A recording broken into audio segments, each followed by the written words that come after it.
Nobody wants a janitor touching military equipment. Get her out of here. The enemy commander gave one order at 4 in the morning. One word into a radio. 30 seconds later, mortar shells were falling on American soil on soldiers who never saw it coming. He had planned it for months. He had counted on one thing above everything else, that when the last line of defense finally collapsed, nobody would be left who could stop him. He was right about almost everything. What he never calculated, what nobody calculated, was the woman on her knees in the corner, sweeping brass, who had been waiting 12 years for exactly this moment. Subscribe to our channel and follow this story to the very end.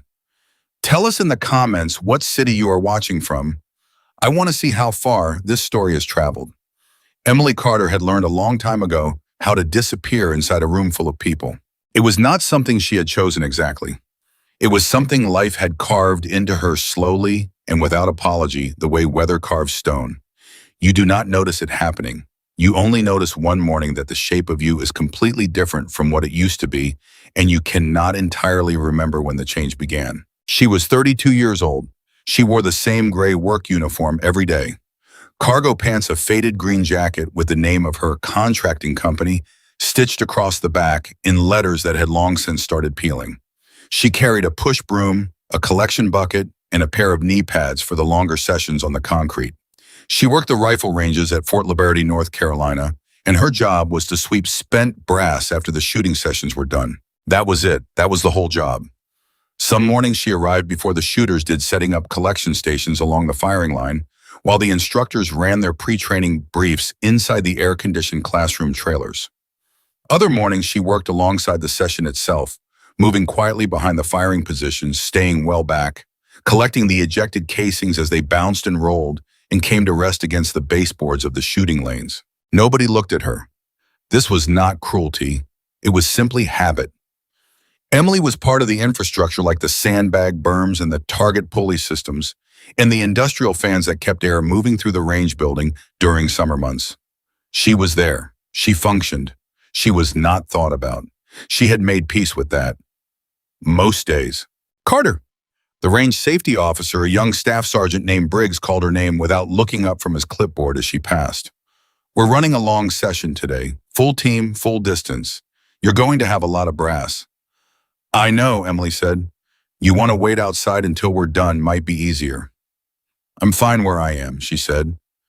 Briggs shrugged and went back to his clipboard. Emily went back to her broom. That was the entirety of most conversations she had at Fort Liberty. She told herself she preferred it that way. The SEAL sniper teams trained hard, and they trained often, and Emily had been watching them work for 2.5 years without anyone realizing what she was actually doing. On the surface, she was cleaning. Her hands moved on the broom handle, her eyes tracked the floor. Her body language communicated nothing except the quiet professionalism of someone who showed up and did her work without complaint. But her mind was somewhere else entirely. It was downrange. She watched the shooters the way a musician watches other musicians. Not as an outsider looking in at something foreign, but as someone reading a language she had grown up speaking and had not spoken aloud in a very long time. She saw the small failures before they became large ones. She saw a left elbow drift half an inch off the proper load-bearing angle and knew before the shot broke that the round would push right. She saw a shooter's breathing pattern lose its rhythm under the pressure of a timed drill and understood with quiet certainty that the group was about to open up dramatically in the next 3 rounds. She never said anything. She swept brass. But sometimes when a shooter made a correction that nobody had called out yet, when he felt the error himself and adjusted before his spotter caught it, Emily would stop moving for just a fraction of a second, not long enough for anyone to notice, just long enough to feel something she could not entirely name, something that lived in the part of her that the last 12 years had tried very hard to bury. Recognition. The memory of knowing something in your bones. Senior Chief Jake Donovan noticed the pause. He noticed it the first time because he happened to be watching the wrong place at the right moment. His eyes had moved off his shooter and toward the periphery of the range, checking sight lines out of habit, and the cleaner had been in his field of vision when Murphy, his best shooter, made that self-correction on the fly. Most people in that room had not even registered that a correction had happened, but the cleaner had gone still for just a beat, the way a person goes still when something unexpected catches their complete attention. Jake filed it away and said nothing. He was a man who had spent 21 years learning to observe things other people missed.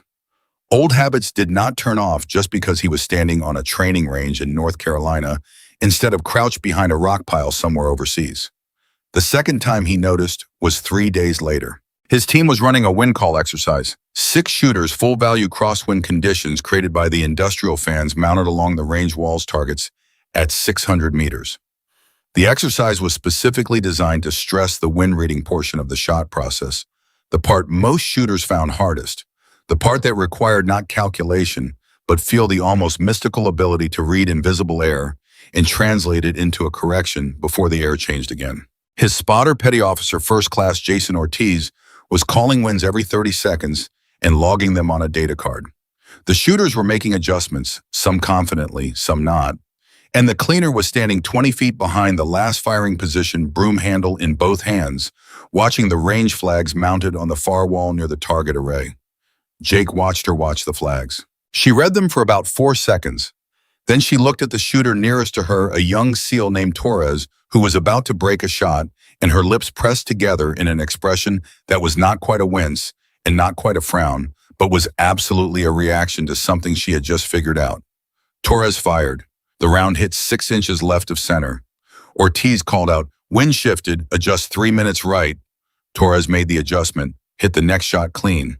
The cleaner had known. Before the shot, before Ortiz called it, she had read the flag, read the shooter run the math in whatever interior calculator she carried around inside her head, and she had known the shot was going to miss and exactly how it was going to miss. Jake put down his range clipboard. He walked across the range floor, stepping around the firing positions, moving toward the back of the room where the cleaner was now crouching over a collection of brass near lane 7. He did not approach directly. He moved to the water station, poured himself a cup, and drank it slowly, leaning against the wall about 8 feet from where she was working. Emily felt him there before she saw him. She had always been sensitive to proximity to the presence of people in her space, and a man like Jake Donovan had a specific kind of presence, the kind built from years of moving through places where being unnoticed meant staying alive. It was different from regular human stillness. It had weight to it. She kept working, kept her head down. "That Torres kid," Jake said conversationally, not looking at her, staring at the opposite wall. "He's going to be one of the best we've trained."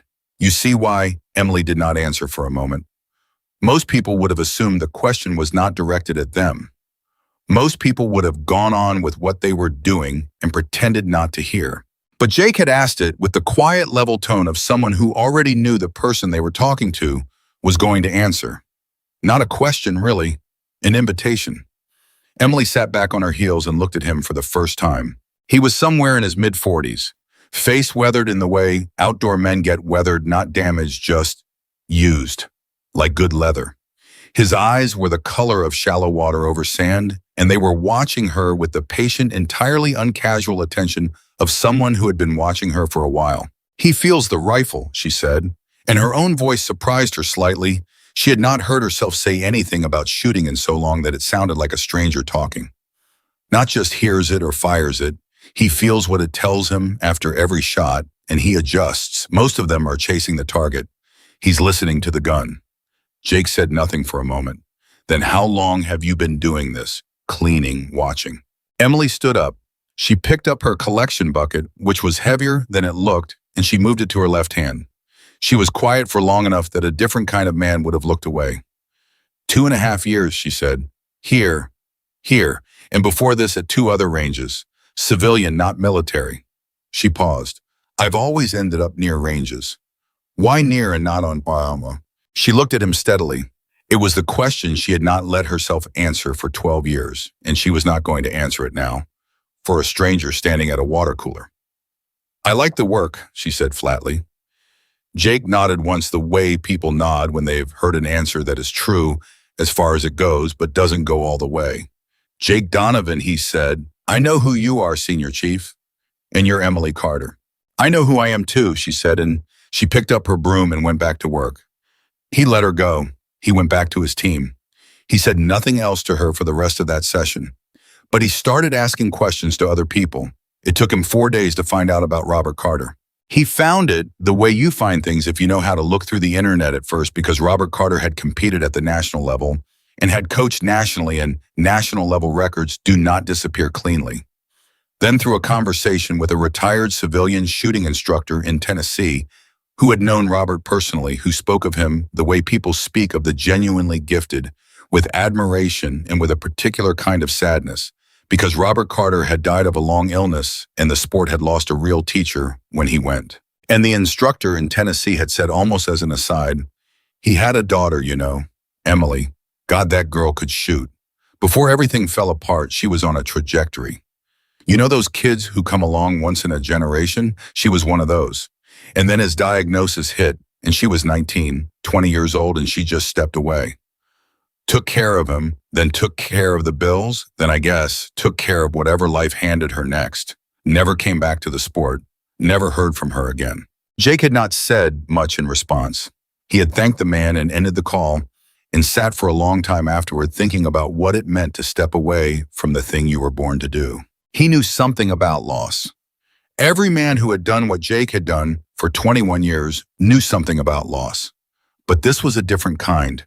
Not the sudden violent kind that combat brings, but the slow suffocating kind that circumstances bring, the kind where nothing catastrophic happens to end you.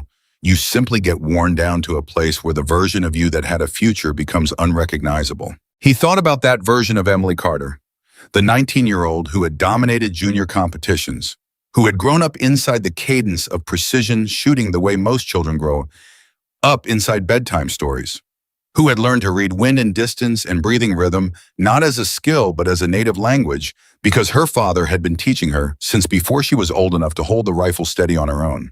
He thought about what it had cost her to spend 12 years sweeping brass instead. He did not feel sorry for her. Pity was not what she needed, and instinctively he understood that. What she needed, if she needed anything from him at all, was to be seen accurately. Not as a cleaner who had once been a shooter, as a shooter who had temporarily been reduced to cleaning.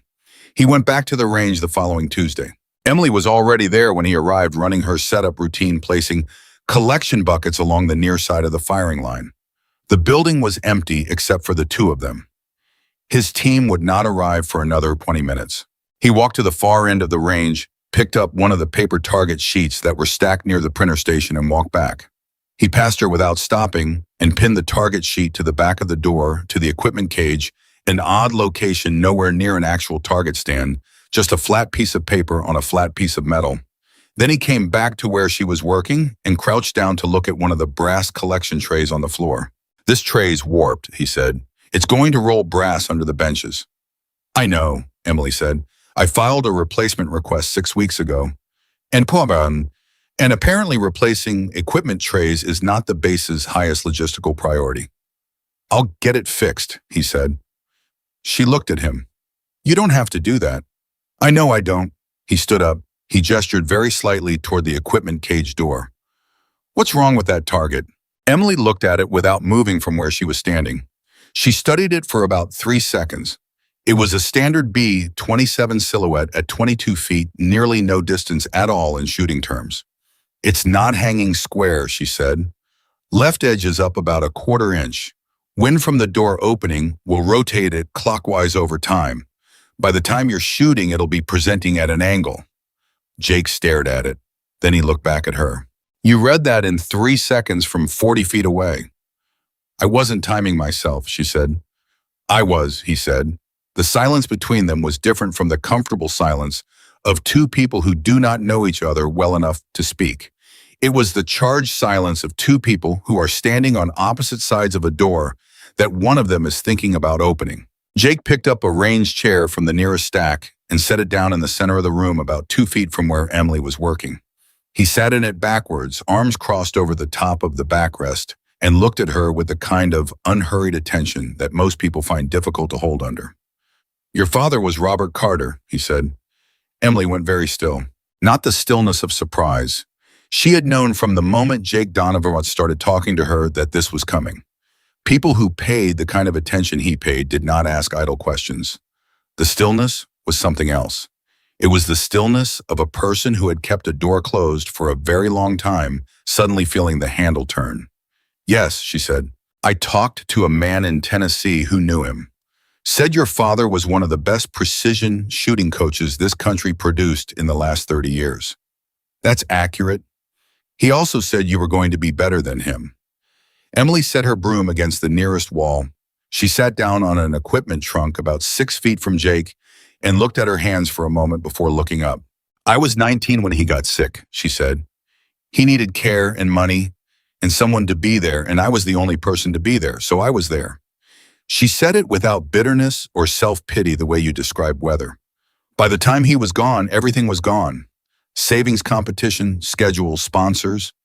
I had debt I didn't even fully understand yet, and I was 23 years old and I needed a job I could get immediately without credentials that take years to build. She paused. Cleaning contracts don't require much training. No, Jake said quietly. They don't. I'm good at it, she said. I want you to know that.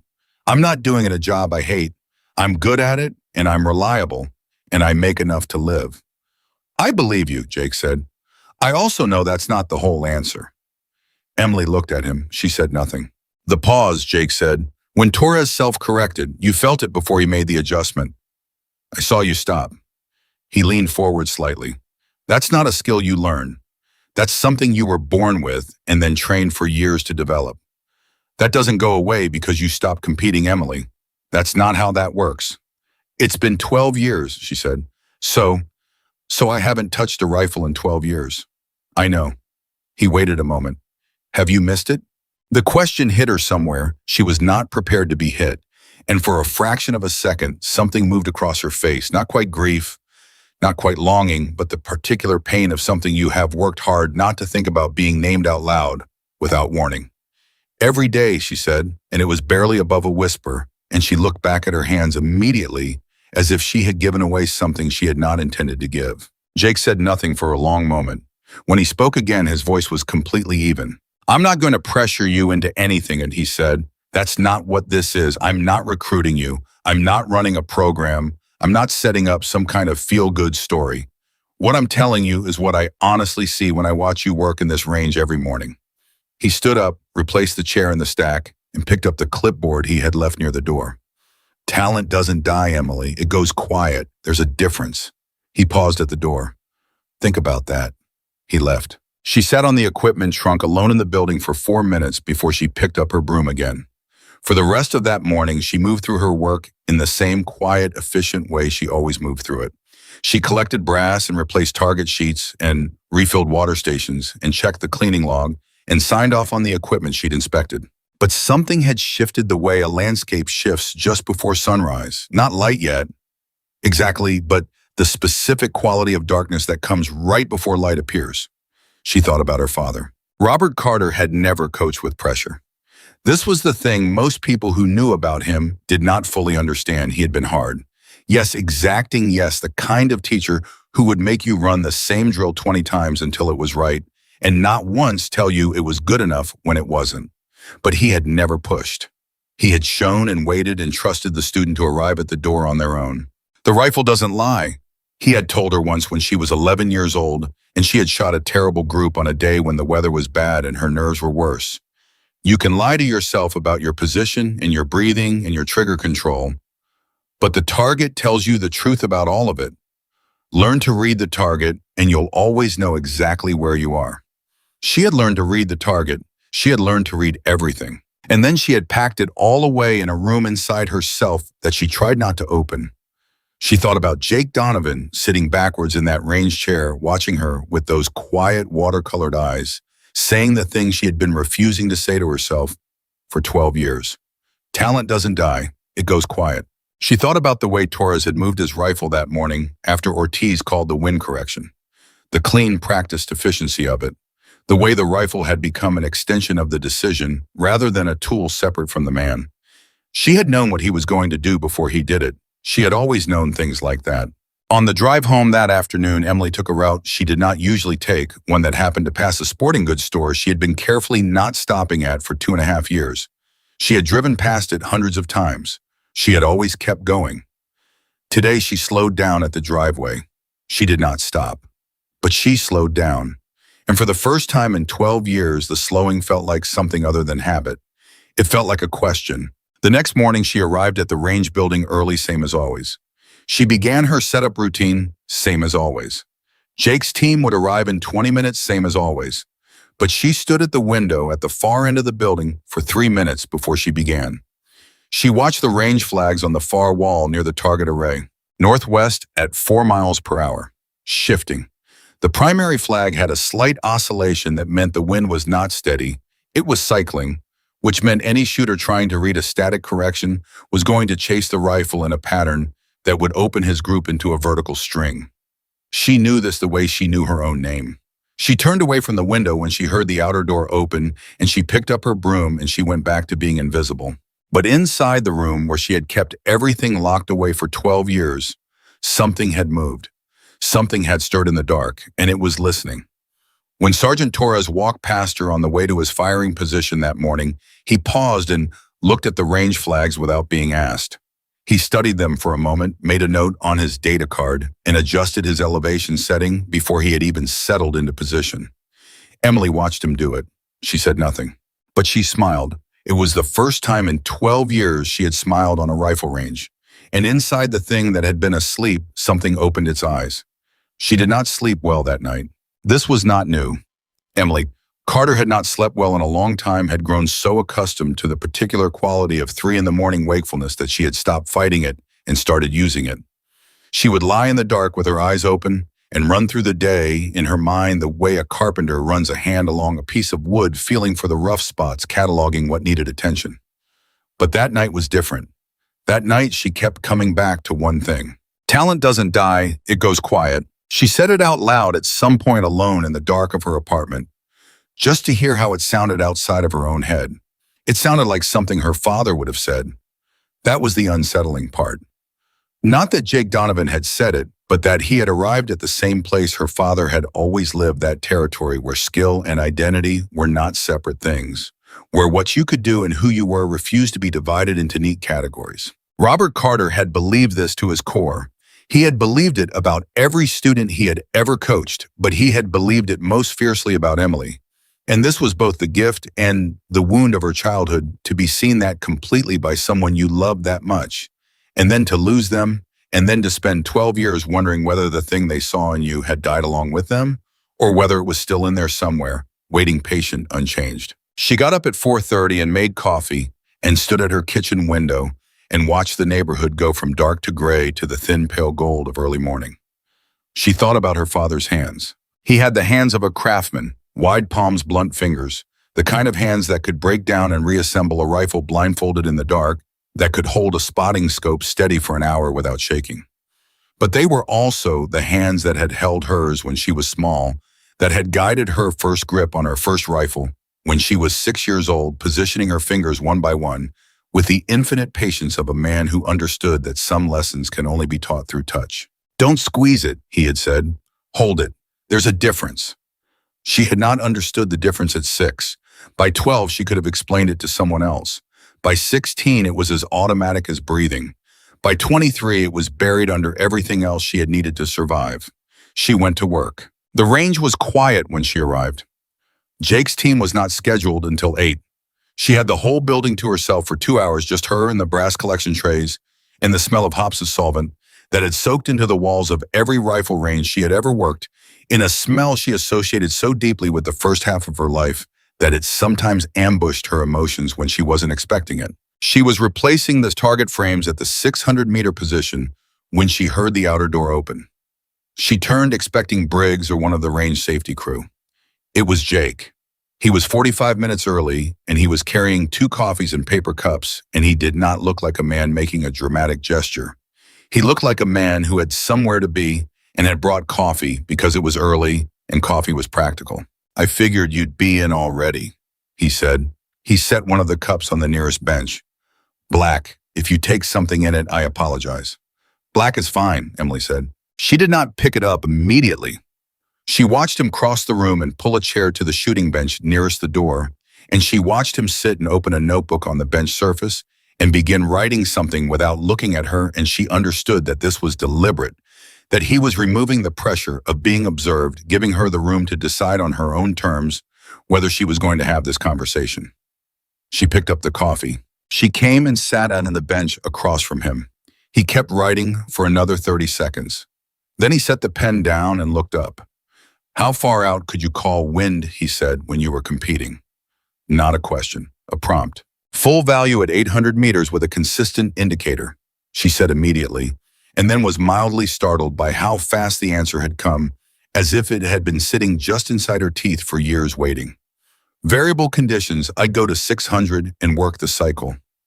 My father taught me to break down the wind into layers, surface mid and high, and read each one separately before synthesizing. Jake was looking at her with the expression of a man confirming something he already knew. Most of my guys top out at 500 in variable conditions, he said. The really good ones can push to 650. Ortiz can read to 7 in ideal conditions. He's exceptional. Ortiz reads the primary indicator and trusts it too much, Emily said. And she said it before she thought about whether she should, and immediately felt a flash of something like alarm. She had just criticized a decorated Navy SEAL spotter to his senior instructor. But Jake did not look offended. He looked like a man whose hypothesis had just been confirmed by the data. Tell me why, he said. Emily wrapped both hands around the paper cup and looked at the range floor for a moment. He's committed to his first read. I've watched him make a call and then hold it even when the indicator is cycling. He's right most of the time because the cycle favors his call. But when the wind changes character, when it shifts from predictable cycling to something more random, he's going to be a half beat behind because he trusted the pattern too much. She looked up. That's not a flaw, it's a habit. Habits can be adjusted. How do you see that from 40 feet away while you're sweeping brass? Because I watched my father correct that exact habit in 8 different shooters over 12 years, she said. I know what it looks like. The room was quiet. Somewhere outside, a vehicle drove past on the access road. Jake leaned back in his chair and looked at her with an expression she could not entirely read. It was not pitying and it was not admiration exactly. It was something closer to the look of a man standing in front of a locked door that he is absolutely certain contains something valuable, working out how not to break the door, getting it open. I want to ask you something, he said, and I want you to hear it as a genuine question, not as pressure. Emily said nothing. She waited. If you could go back, Jake said, not to undo your father's illness, I'm not asking about that. I mean specifically the shooting. If circumstances had been different and you had stayed with it, where do you think you'd be right now? It was the question she had forbidden herself to answer for 12 years. She sat with it for a moment. I don't know the ceiling, she said quietly.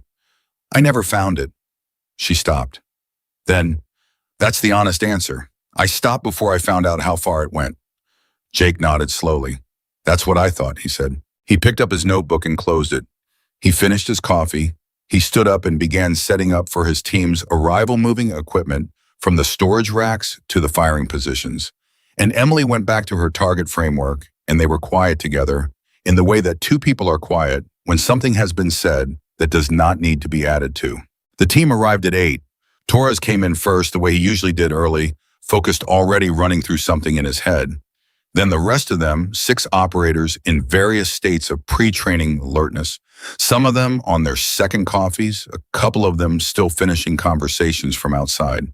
None of them paid attention to Emily. She was the cleaner. She was part of the room. She moved to her position along the back wall and made herself invisible in the way she had perfected over 2.5 years, and she watched. Jake ran them through a wind assessment drill first. He posted written conditions on the whiteboard, ambient temperature, barometric pressure, the day's atmospheric density, and then he pointed at each shooter in turn and asked them to call the probable wind effect on a 600-meter shot. Most of them were within acceptable range. Torres nailed it. Ortiz called it correctly but explained his reasoning in a way that confirmed exactly what Emily had observed. He was pattern reading, not layer reading. Right answer, potentially fragile process. Jake listened to each answer with an expression that gave nothing away. He wrote numbers on the whiteboard in a column and said, 3 of you are going to lose a shot in the next exercise because you're reading surface only. Think about what that means and where you'd find the correction.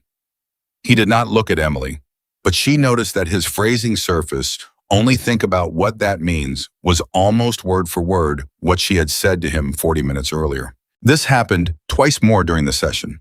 a concept she had mentioned appearing in Jake's coaching language within the hour. Never attributed, never referenced.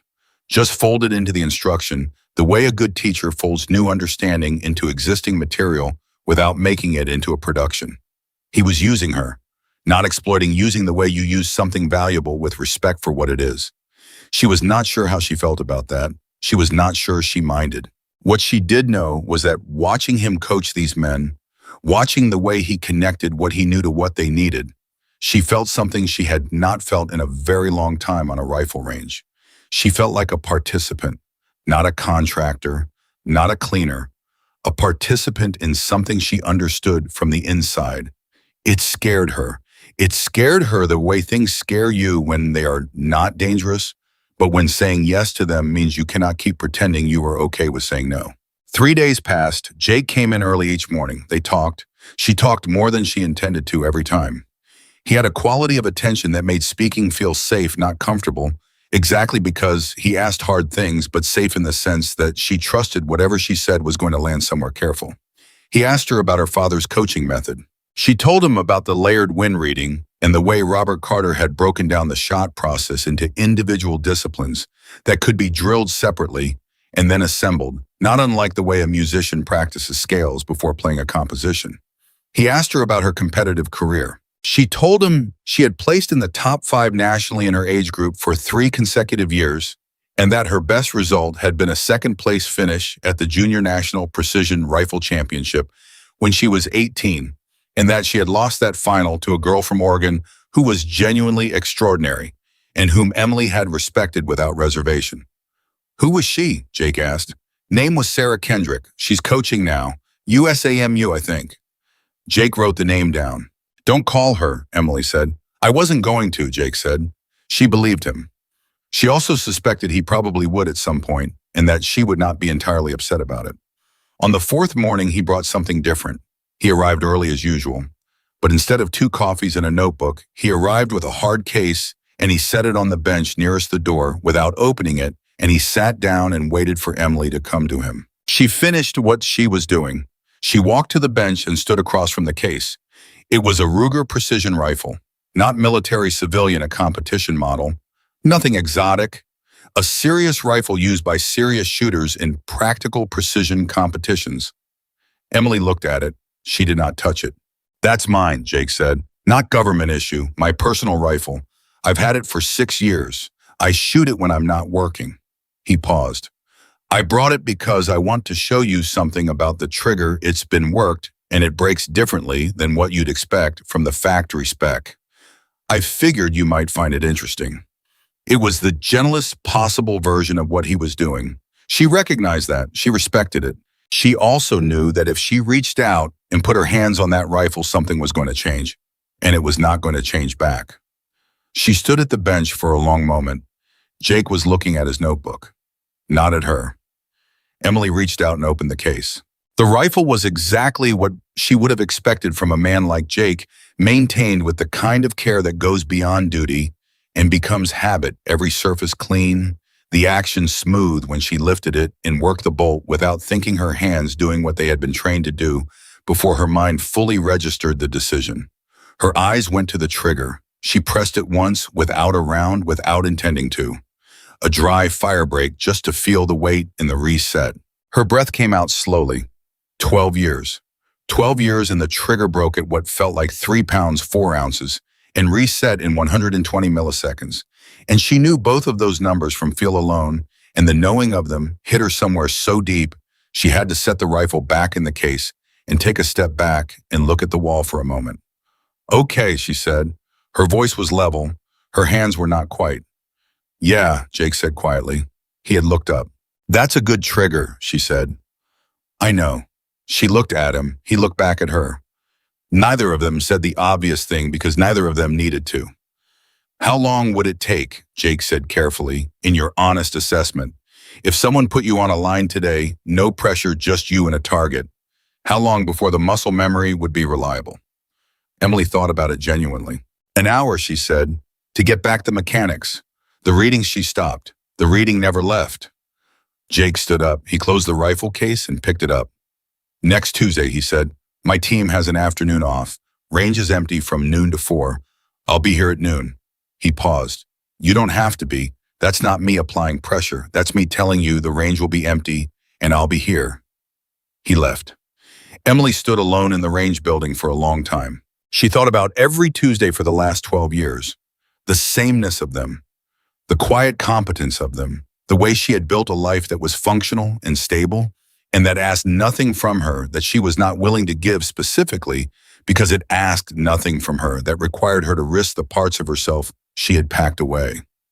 She thought about what it would feel like to stand on a firing line again, not as someone watching, as someone shooting. She thought about the way the trigger had felt under her finger, like a conversation she had left in the middle of a sentence 12 years ago, still waiting.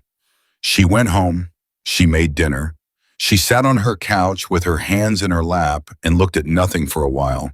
Then she picked up her phone and she searched online for basic precision rifle competition schedules in North Carolina. She did not know exactly why. She told herself she was just curious. She told herself it meant nothing. She looked at the screen for a long time. She set the phone down. She picked it up again. She read 3 articles about the current state of practical precision shooting competition, the formats, the distances, the equipment requirements, and she read them with the focused, hungry attention of someone who is pretending not to care about something that they absolutely cannot stop caring about. She set the phone down again. She went to bed. She slept better than she had in months. Tuesday came the way Tuesdays always come, with no ceremony and no announcement. Emily arrived at the base at 7, ran her morning range prep, worked through the morning session with Jake's team, collected brass, replaced targets, did all the things she did every day with the same quiet efficiency that had made her a reliable fixture of Fort Liberty's maintenance infrastructure. At 11:55, she was packing up her cart to leave for the day. She stood at the back of the range with her hand on the cart handle.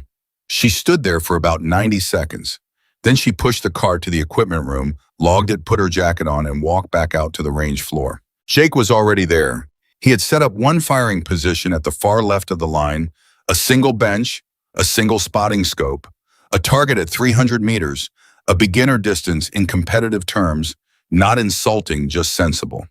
He was sitting in a chair to the right of the bench, out of the way, reading something on his phone. He looked up when she came in. He said nothing.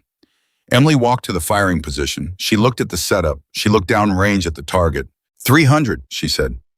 Yeah, Jake said. We can move it if you want.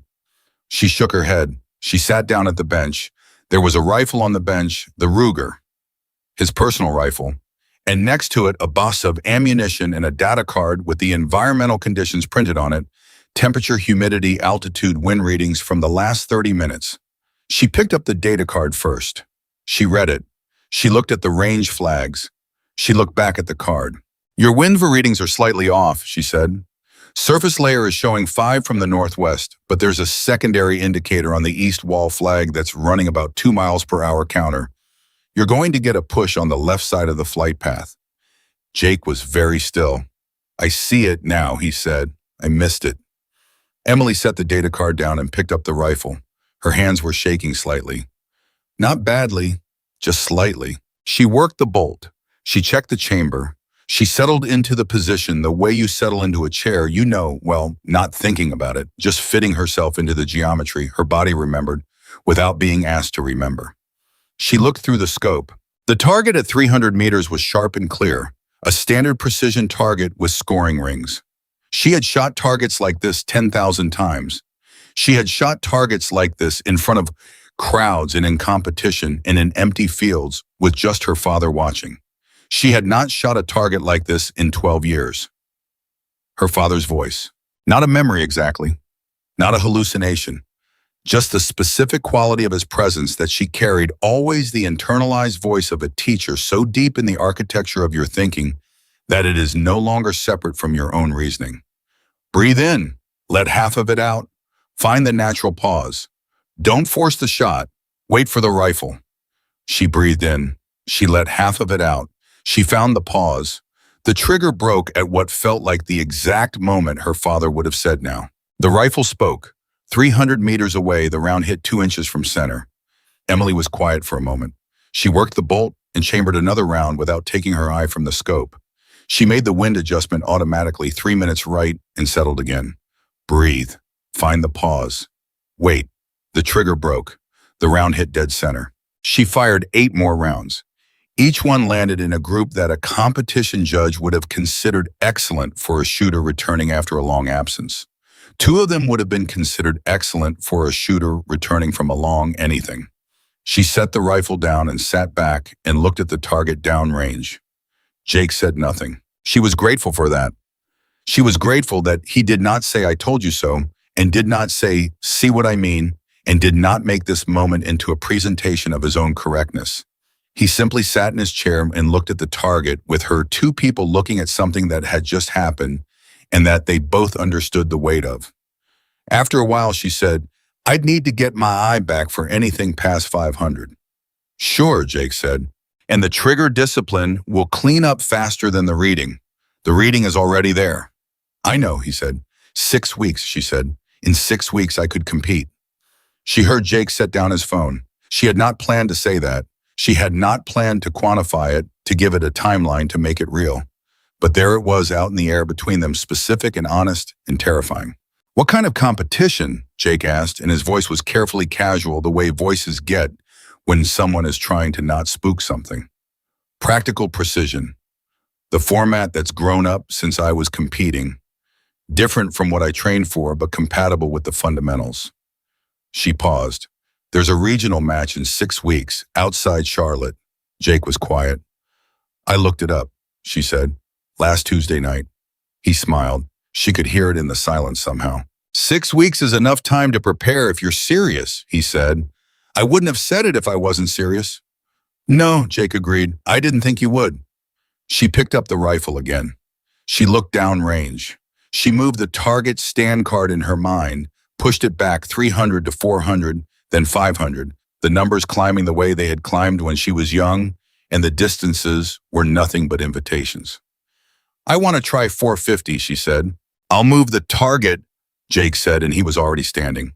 They spent the next 2 hours on that range, just the 2 of them, and it was one of those afternoon sessions that exist outside of normal time, focused and strange and very real. The kind of afternoon, while it is happening, that you will remember for a long time. Emily shot at 450, then 500, then pushed to 575 when her eye told her she was ready. The groups were not perfect.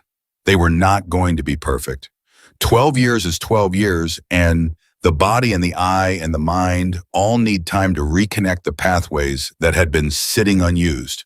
But the fundamentals were there. They were exactly there, unchanged, waiting with the patient permanence of things that are built into a person rather than added on. Her father had built them there, and she found them the way you find something you buried yourself. You know exactly where to look. At 4:15, Jake's phone rang. He glanced at it, held up one finger, stepped away. Emily ran 2 more rounds through the 500-meter target while he was on the call. She was adjusting for a wind shift that had started about 20 minutes ago, a slow rotation of the primary indicator from northwest to west, and she was managing the layered calculation almost automatically. Now the mental process running clean and efficient in the background, while the physical process ran in the foreground. Jake came back looking different, not alarmed, not quite, but with something in his expression that had not been there before. "Everything okay?" Emily asked without looking up from the scope. "Base CEO wants a meeting," he said. "Team related. It's fine." A pause. "I need to go." "Okay," Emily said. She heard him begin breaking down the spotter scope and packing the spotting equipment. She continued shooting 2 more rounds at 500, both clean. "Emily." She came off the scope and looked at him. He was looking at her with an expression she could not fully read. There was something in it that was almost careful. The way people look at something they are worried about in a way they cannot yet articulate. "Don't lose this again," he said. It was a simple sentence. It was the most direct thing he had said to her in 2 weeks of carefully calibrated conversations. She looked back at him for a moment. "I won't," she said. Jake nodded. He picked up the spotter equipment and walked out. Emily sat alone at the bench for another minute. She looked through the scope one more time at the 500-meter target. The group she had put there over the course of the afternoon was ragged by her old standards and extraordinary by the standards of who she had been this morning. She cleared the rifle, safed it, and set it in the case. She sat with her hands on her knees for a moment and looked at nothing. She thought about the look on Jake's face when he said, "Don't lose this again." She thought about the call he had taken. She thought about the way Fort Liberty had felt different in the last 3 days. More vehicle traffic on the access roads, more radio traffic in the corridors near the operations buildings, more of the particular tightness in the posture of the personnel she passed in the mornings. That meant something was happening that most people on base did not know about yet. She filed it away and said nothing about it. She was the cleaner. Nobody told the cleaner anything. But she had spent 2.5 years learning to read everything in a room, and something in this room had changed. Something she could not name was gathering itself somewhere just outside the edge of her perception, the way a shift in air pressure gathers before weather arrives. Not visible, not audible, just present in the way that certain things are present before they become undeniable. She did not know what it was. She picked up the rifle case, turned off the range lights, and walked out into the late afternoon.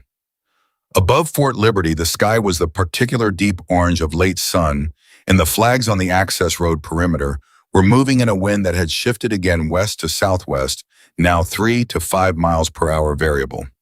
Emily read it automatically as she walked to her car. She did not know that this was one of the last peaceful evenings Fort Liberty would have for a while. She did not know that what was gathering at the edges was not a feeling. It was a plan, and it was already in motion. The next 4 days felt different in a way Emily could not explain to anyone because there was no one to explain it to. She woke earlier than usual. She moved through her mornings with a purpose that had not been there before. Not urgency exactly, but direction. The feeling of knowing which way you are pointed that is entirely different from the feeling of simply moving forward because standing still is not an option. She ate breakfast instead of skipping it. She made real coffee instead of the gas station kind. Small things. But small things are the first evidence of a larger shift, and Emily Carter had been observant enough her entire life to recognize what they meant, even when she was not quite ready to say it out loud. She went to the range, she did her work, she watched the team. But something had changed in the watching. Before Tuesday, she had watched with the detached, habitual attention of someone keeping a private discipline alive. Now she watched with something more engaged. She was cataloging, assessing, building in her mind, the kind of detailed understanding of each shooter's individual tendencies that a coach builds, that a spotter builds, that a partner builds. She watched Torres and confirmed what she had always believed about him. She watched Ortiz and tracked the moments when his pattern reading served him well and the moments when the wind shifted character and he was a half beat behind catching it. She watched Jake. Jake taught differently now that she was watching him differently. Or maybe he had always taught this way and she was only now equipped to fully receive it. He layered information in a specific sequence, physical, first, then technical, then conceptual, and he never moved to the next layer until the current one had settled into the shooter's body. He was patient in a way that was not passive. It was the patience of someone who understood that real learning cannot be rushed, and that rushing it produces a performer instead of a practitioner, someone who can execute the drill, but cannot adapt when the drill encounters reality. Her father had taught the same way. She thought about that a lot over those 4 days. On Thursday morning, Jake pulled her aside before the session started quietly with no ceremony and handed her a folded piece of paper. She opened it. It was a printed match schedule for the Carolina Precision Rifle Series with the regional event outside Charlotte highlighted. Below the highlight in handwriting, he had written 3 names and phone numbers. Competition coaches, he said. All of them know practical precision format from the inside. The first one coached at the national level for 8 years. Emily looked at the paper. She looked at him. "You didn't have to do this," she said. "No," he agreed. She folded the paper and put it in her jacket pocket. She started to say something else, but Briggs came through the door with the morning safety brief packet, and the moment closed naturally. She called the first name on the list that evening, a woman named Donna Halsey, retired competitive shooter out of Fayetteville, who answered the phone with the direct, no-nonsense warmth of someone who had been expecting the call and was mildly impatient that it had taken this long. They talked for 45 minutes. By the end of the conversation, Emily had a training plan and a standing invitation to use Donna's private range on Sunday mornings. She went to sleep that Thursday night feeling something she identified carefully and without exaggeration as hope. She woke up at 4:17 Friday morning to the sound of the first mortar hitting the base.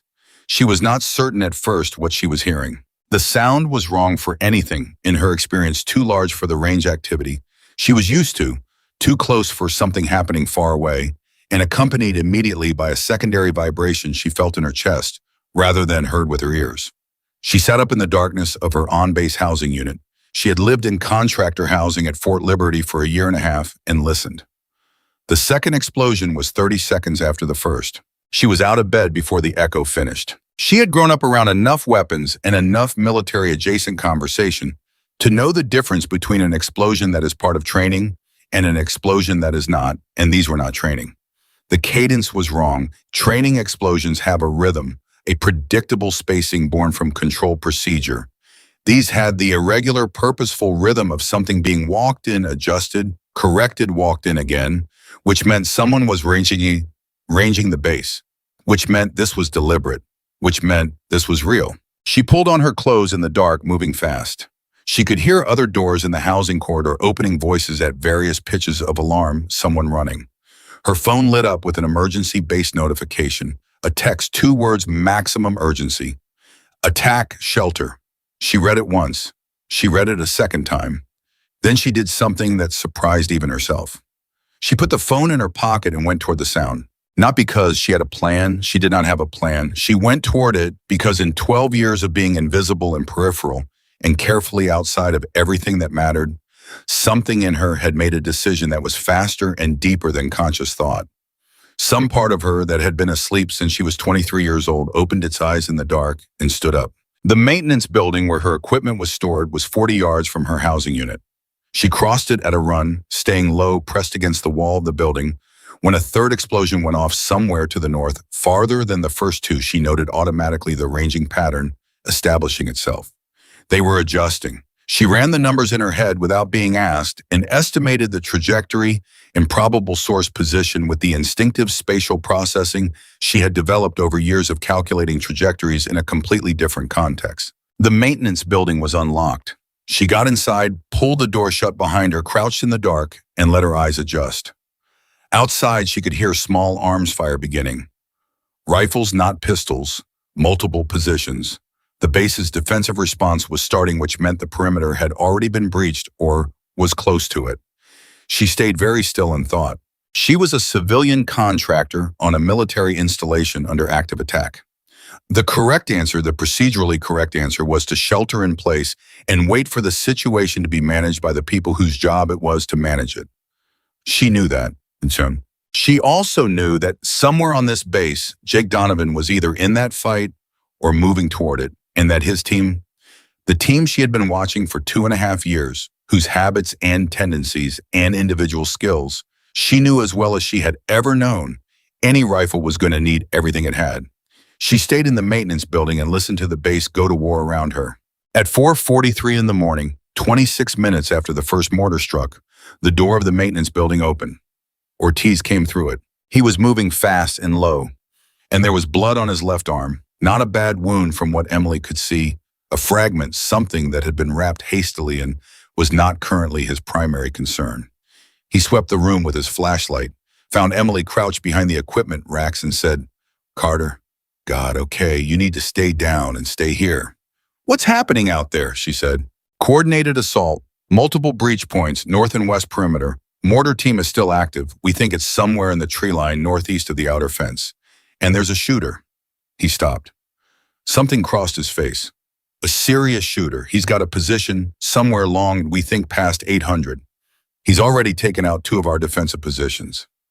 Emily felt her stomach go cold. A sniper, an experienced one given the range and the results. "Where's Jake?" she said. Ortiz's expression did the thing that faces do when the answer is bad. "He's at the OPL," Ortiz said. "North observation post." He took a fragment mortar debris from the second strike. His arm. He stopped again. His shooting arm, Emily. His right arm. He can't. He stopped a third time and looked at her with an expression that she understood was the beginning of something she was not sure she was ready to hear. She stood up. "Take me to him," she said. "Carter, that is not Ortiz." Her voice was level, not loud. "Take me to him." Something moved in Ortiz's face. Some calculation happening fast and urgent behind his eyes. The kind of calculation special operations people run under pressure when the normal answer has failed and the situation requires a different kind of thinking. He looked at her for one long second. "Move," he said. They went through this building and out the east side, staying close to the wall, moving fast. The small arms fire was heavier now, concentrated somewhere to the northwest, which meant the breach had gone farther than the initial perimeter had suggested. A flare went up from the south side of the base, casting everything in the pale, moving light that makes familiar things look wrong. And in that light, Emily could see two vehicles burning on the access road 200 meters away. She ran. She ran the way you run when the thinking has been done and the body takes over, when all the calculation and fear and uncertainty compress into the simple, urgent physics of moving from here to there as fast as possible. The North Observation Post was a reinforced position built into the elevated berm at the top of the main range complex. It was exactly the kind of position a sniper instructor would have mapped out as the best long-range defensive point on the installation, elevated, protected on three sides, with clear sight lines to the northeast quadrant that included the tree line Ortiz had mentioned. Jake was there. He was on the ground behind the primary barrier, and there were two other operators with him. One working a radio that was producing mostly static, one trying to reach base command on a backup frequency. Jake's right arm was wrapped from elbow to mid-forearm in a field dressing that was doing its job, but that told its own story clearly enough. The fragment had caught him across the forearm, and from the angle of the wrapping and the way he was holding it, Emily estimated with awful certainty that the fine motor control required for a precision trigger press was gone. Not permanently, but gone. He looked up when Emily came through the OP entry. "What are you doing here?" he said, not an accusation, genuine question. "Ortiz brought me," she said. Jake looked at Ortiz. "I know," Ortiz said. "Just hear me out, sir." There was a pause. Outside, the firefight shifted. The small arms fire moved to the east, which meant the assault team was redirecting, which meant something had changed in their plan. "Mortar team is still active," Emily said. She was looking northeast in the direction of the tree line, doing the math automatically. "How many rounds since the last adjustment?" Jake stared at her. "4," the radio operator said, not fully understanding why he was answering her. "They're at maximum comfortable range from that tree line," Emily said. "Their crew is good. They've walked the fire in accurately and held it, but they're firing on a flat trajectory from cover, which means they're protected but limited. The adjustment pattern puts them at—" She did the angle calculation in her head, factoring the impact points she had heard and estimated during her run. "I think the northeast corner of the outer fence, 200 meters inside the tree line." Jake had not moved. He was watching her with an expression that was very focused and very still. "That's consistent with what we think," he said carefully. "And the sniper," Emily said, "where did the last confirmed shot originate?" Ortiz pointed northeast, slightly right of the tree line estimate. "Longer than the mortars, at least 850, maybe 900. Emily looked in that direction. She was running the geometry, elevation, differential, probable concealment positions, the relationship between the mortar team's location and the sniper's location. A coordinated attack like this did not put its assets randomly. The sniper was positioned to protect the mortar crew and to suppress the base's own defensive fire. He was doing exactly that, which meant he was somewhere that gave him coverage of the OP, which meant he could see them right now. "Get down," she said sharply. Nobody questioned it. All 4 of them dropped below the barrier level simultaneously, and 3 seconds later, the round hit the top of the berm wall 6 inches above where Jake's head had been a moment before. The radio operator said something that was not suitable for polite company. Nobody disagreed with him. Jake looked at Emily from the floor of the OP with an expression that had moved past assessment into something else. Something that was the decision being made in real time, the calculation completing the answer, arriving whether he was ready for it or not. He reached back with his left hand and he unclipped the MK-13 from the mounting point on the OP wall. He held it out toward Emily. The room went very quiet.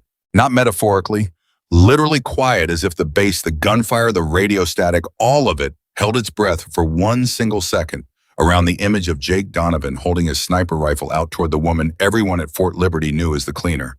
Emily looked at the rifle. She looked at Jake. "I need you to understand what I'm asking," Jake said. His voice was calm with the particular calm of someone who has no margin for anything else. That mortar team is going to destroy the command center in the next 15 minutes if we don't stop it. The sniper is controlling the battlefield. My arm is not going to work tonight. There is nobody on this base right now who can do what needs to be done from this position. Nobody I have access to. He paused. Except you. Emily heard herself say, Jake. I know, he said. I know what I'm asking. I know you haven't been in anything like this. I know it's been 12 years. I know. He held the rifle steady, his left arm bearing the weight without complaint. But I watched you shoot on Tuesday, and I've watched you read this base for 2.5 years. And right now you are the only person I have. His eyes were completely level. Can you do this? She thought about everything.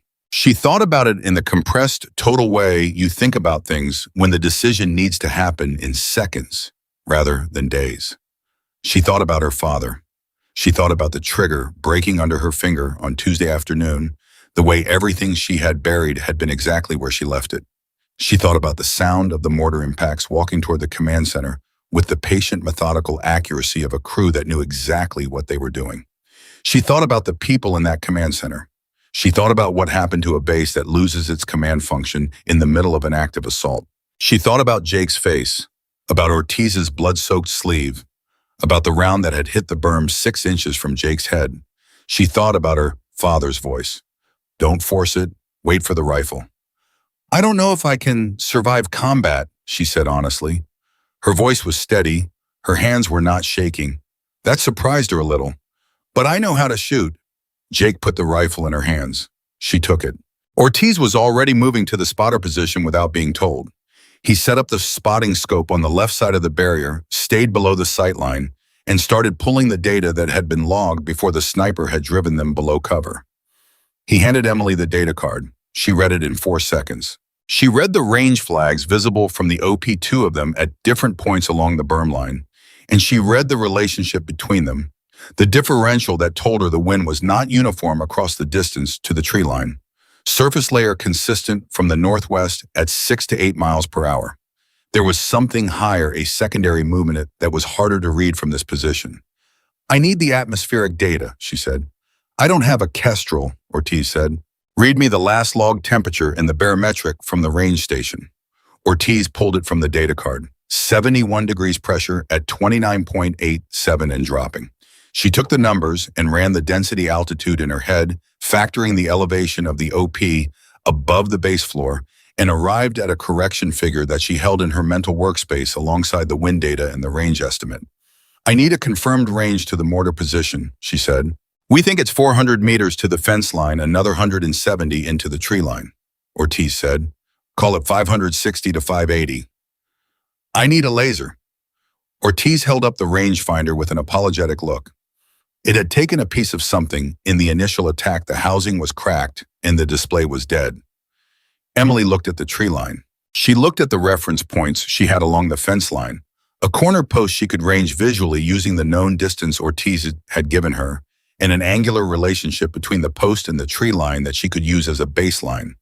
570, she said. I'll work from that. You can't know that from visual, Ortiz said, not challenging her, genuinely asking. The fence corner is at the 400 mark you gave me, she said. The angular offset from the corner to the probable position in the tree line, factoring the tree spacing I can see from here, puts the mortar crew at 168 to 172 meters past the fence. I'm calling 572 and holding the margin in my correction. She looked at him. I've done this with less. Set up. Ortiz looked at her for 1 second, then he set up. She got into position. The Mk-13 was a different rifle from anything she had trained on. Heavier than the Ruger. Different balance point, different trigger weight, different scope system. These were facts, and she treated them as facts, not as problems. She ran a quick tactile inventory. She pressed the trigger without firing to feel the break weight. She checked the scope settings Ortiz confirmed from Jake's last log data. She got a feel for the rifle's balance point in the shooting position. 12 seconds, then she was ready. She settled. The geometry of the shooting position locked into place around her, like something she had been standing inside for her entire life and had only briefly stepped away from. Cheek weld, shoulder contact support, hand pressure, trigger, finger placement, all of it arriving not as a checklist, but as a state the way playing an instrument feels when you have practiced long enough that the physical becomes automatic and the mind is free to attend to the music. She looked through the scope.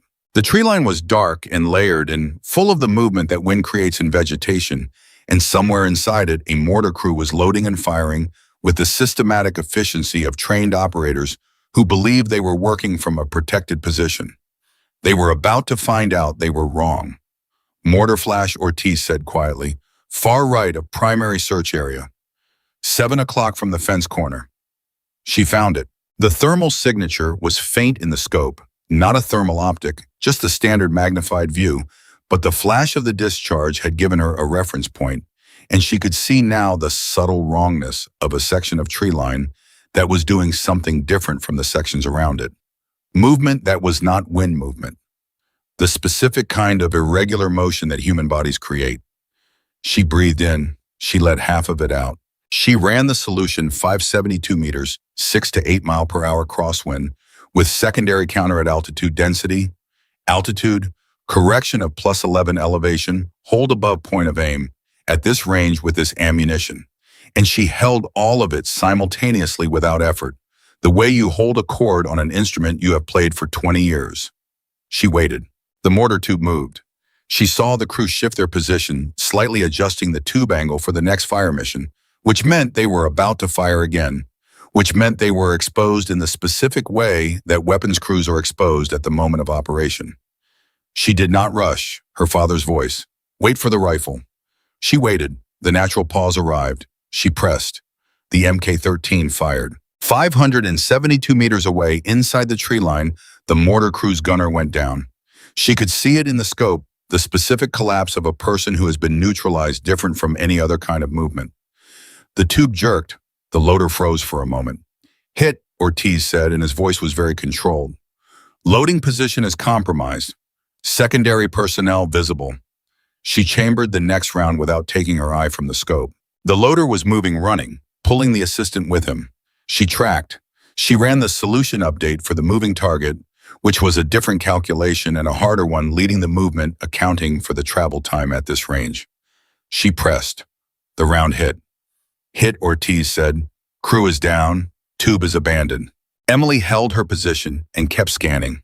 A third figure was moving at the edge of her field of view, not part of the mortar crew, moving away from the position headed deeper into the tree line. She let him go. He was not the mission. Mortar is neutralized, she said, Jake's voice from behind her and below. Good shot. What do you need for the sniper? The sniper, the threat she had not yet addressed. The one who had nearly taken Jake's head off the wall of this OP 20 minutes ago. I need his position, she said. He's been quiet since he fired on us. He's either repositioned or he's waiting. If he repositioned, we're going to have trouble finding him, Ortiz said. He didn't reposition, Emily said. How do you know that? Because he's good, she said. A shooter that accurate at 900 meters doesn't reposition mid-operation unless he has to. Moving means noise and exposure and recalibration.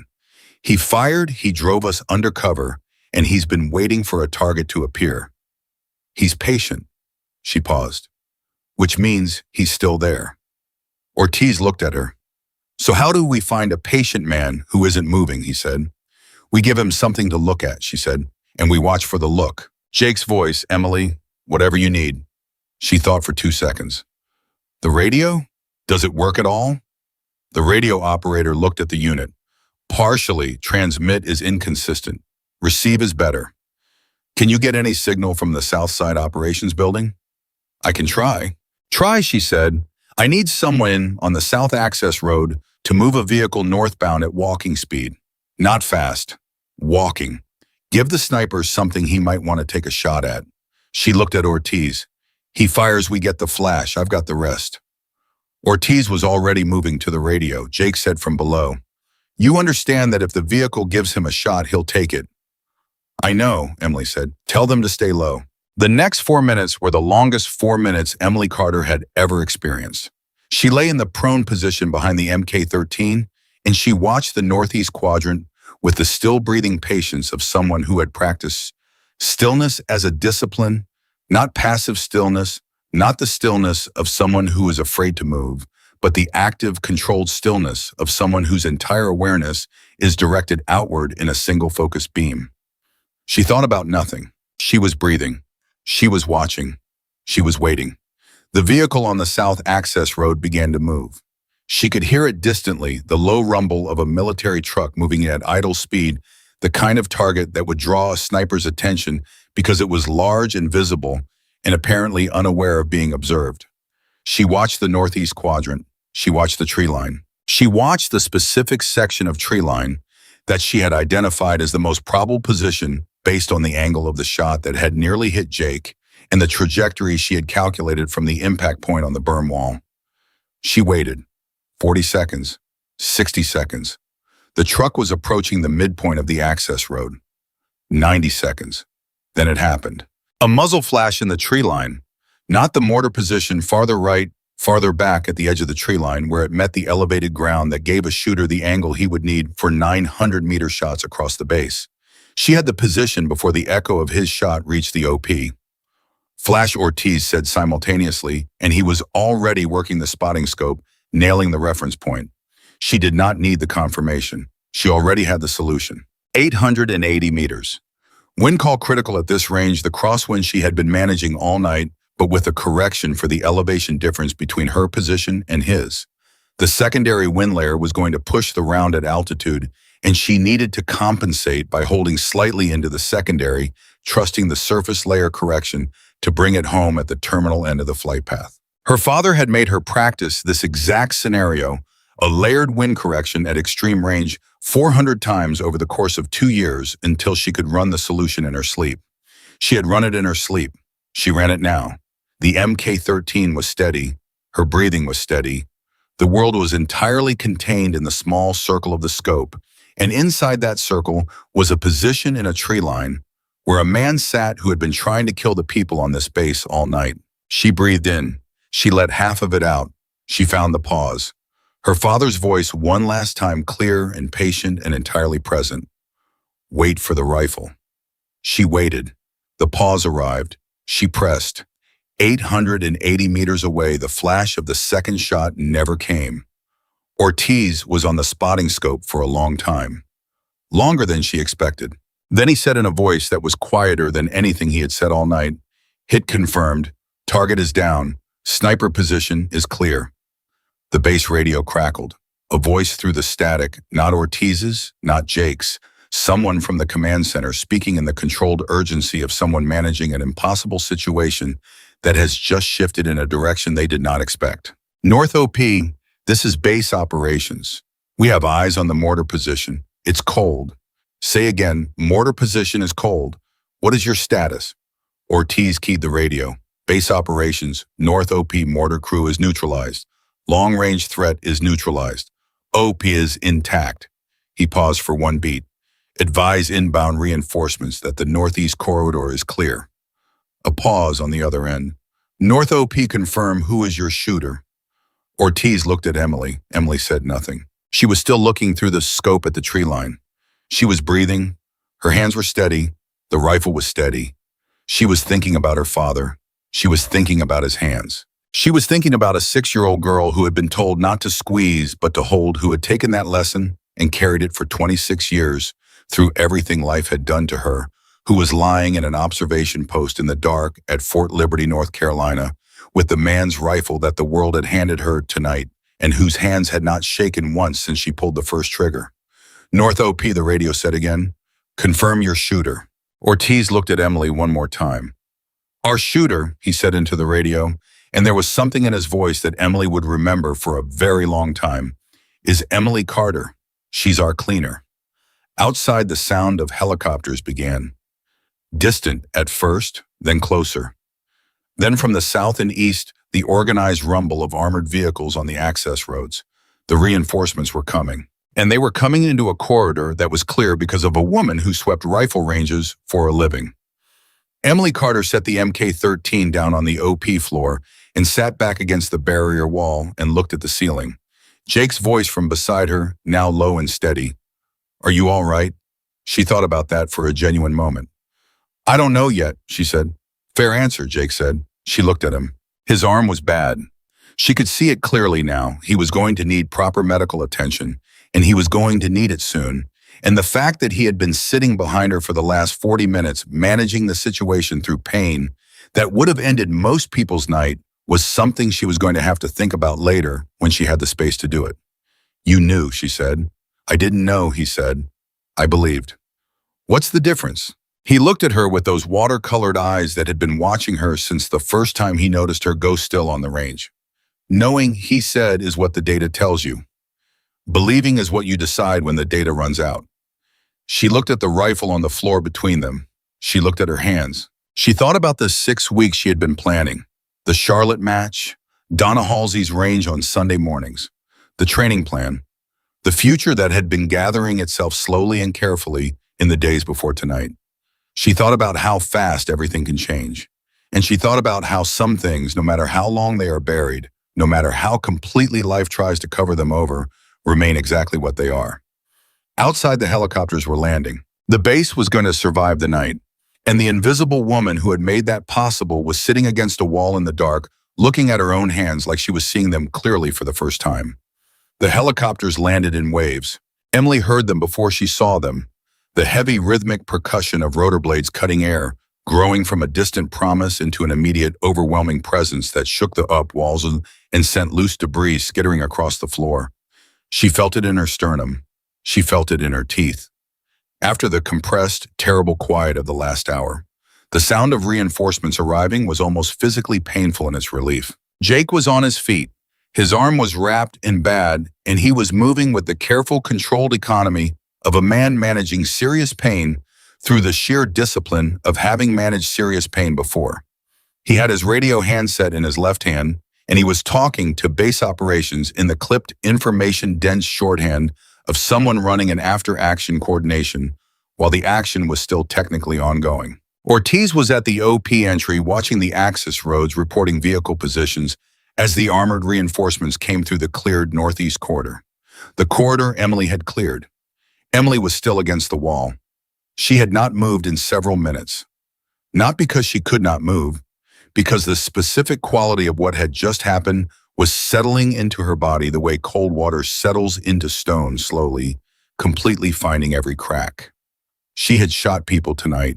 She had shot people, and she had done it with the same hands that had been holding a push broom 48 hours ago, with the same eyes that had been reading range flags and wind indicators in the quiet academic context of a training facility where nobody got hurt.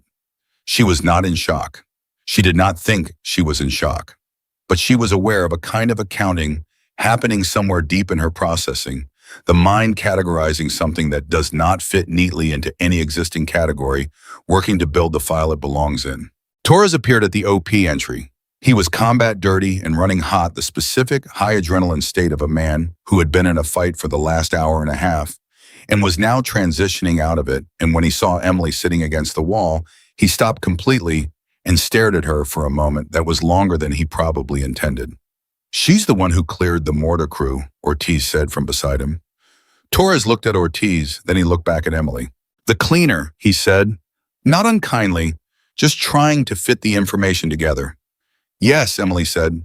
He looked at the MK-13 on the floor between them. He looked at her hands. He looked at her face. Senior Chief told me you could shoot, Torres said. He didn't say. He stopped. He didn't know for certain, Emily said. Neither did I. Torres stood there for another moment. Then he did something that surprised her. He crossed the OP, crouched down in front of her, and looked her directly in the eye with the complete serious attention of a man who understood exactly what she had done tonight and what it had cost. Thank you, he said, quiet, no performance in it. Emily looked at him. She thought about watching him shoot for 2.5 years. About the day she had seen him self-correct before Ortiz called the wind and the thing it had moved in her. You're going to be one of the best this program has ever produced, she said. He held her gaze for a moment, then he nodded once, stood up, and went back to work. Jake finished his radio call and came to where Emily was sitting. He lowered himself to the floor beside her with the careful movements of a man whose arm was telling him things he was choosing not to fully listen to yet, and he sat with his back against the same wall and his legs stretched out in front of him, and he was quiet for a moment. Medevac is 10 minutes out, he said, for my arm. I know, Emily said. Your arm needs more than a field dressing. I've had worse. That's not the reassurance you think it is. He made a sound that might have been a laugh. It was hard to tell. They were quiet for a moment. Outside, the base was transitioning from emergency operations to recovery operations, and the specific sound of that transition, organized radio traffic, vehicle movement, the gradual reduction in weapons noise was one of the stranger sounds Emily had ever heard. The sound of catastrophe becoming aftermath. What are you thinking? Jake said. She considered giving him a shorter answer. She had always given people shorter answers. Shorter answers were how you maintained the distance that kept things manageable. I'm thinking about the men I shot tonight, she said. I'm thinking I don't know how I feel about that yet. I'm thinking that the not knowing is probably normal and that it's going to need time. She paused. And I'm thinking about my father. I keep thinking about my father. Jake said nothing. He waited. He would have known, Emily said. If he'd been alive tonight and someone called him and said his daughter was in an observation post with a sniper rifle stopping a terrorist attack on an American military base. She stopped. He would have been terrified, and then he would have said, I knew she could do it. He would have said that second, and he would have meant it first. Yeah, Jake said quietly. I think he would have. She looked at him. You never met him. No, but I know what I've seen of you, and you don't get to be what you are without someone building the foundation. He paused. He built a good foundation. Emily looked at the ceiling. She breathed. She was not going to cry. This was not the time and this was not the place, and she was not someone who cried easily under any circumstances. But she felt the thing that lives behind crying, the pressure of something large and real pressing against the inside of whatever you are using to contain it, and she acknowledged it and let it be there and kept breathing. Jake, she said, yeah, thank you for the coffee and the rifle case and the Tuesday afternoon and all of it. She paused. You didn't have to see me. No, he said, I didn't have to, but it would have been a significant waste to look away. The medevac arrived 9 minutes later. It took Jake. He went without argument, which told Emily more about how bad the arm actually was than anything he had said. Before they loaded him, he turned and found her in the group of people gathered at the OP entry, and he held her gaze for a moment. He did not say anything. He did not need to. She watched the medevac lift and bank south, and then she stood in the early morning of what was not yet sunrise, and she breathed in the night air of Fort Liberty, and she tried to understand what she had become between yesterday and now. The base was not done with her yet. Colonel Richard Haas, Fort Liberty's commanding officer, arrived at the North OP at 0600 with two of his staff officers and the base's security and intelligence officer, a major named Whitfield, who had the particular compressed focus of someone who had been awake all night managing a crisis and was now transitioning into the accounting of it. Emily had not gone anywhere. Nobody had told her to go, and she had not thought to leave.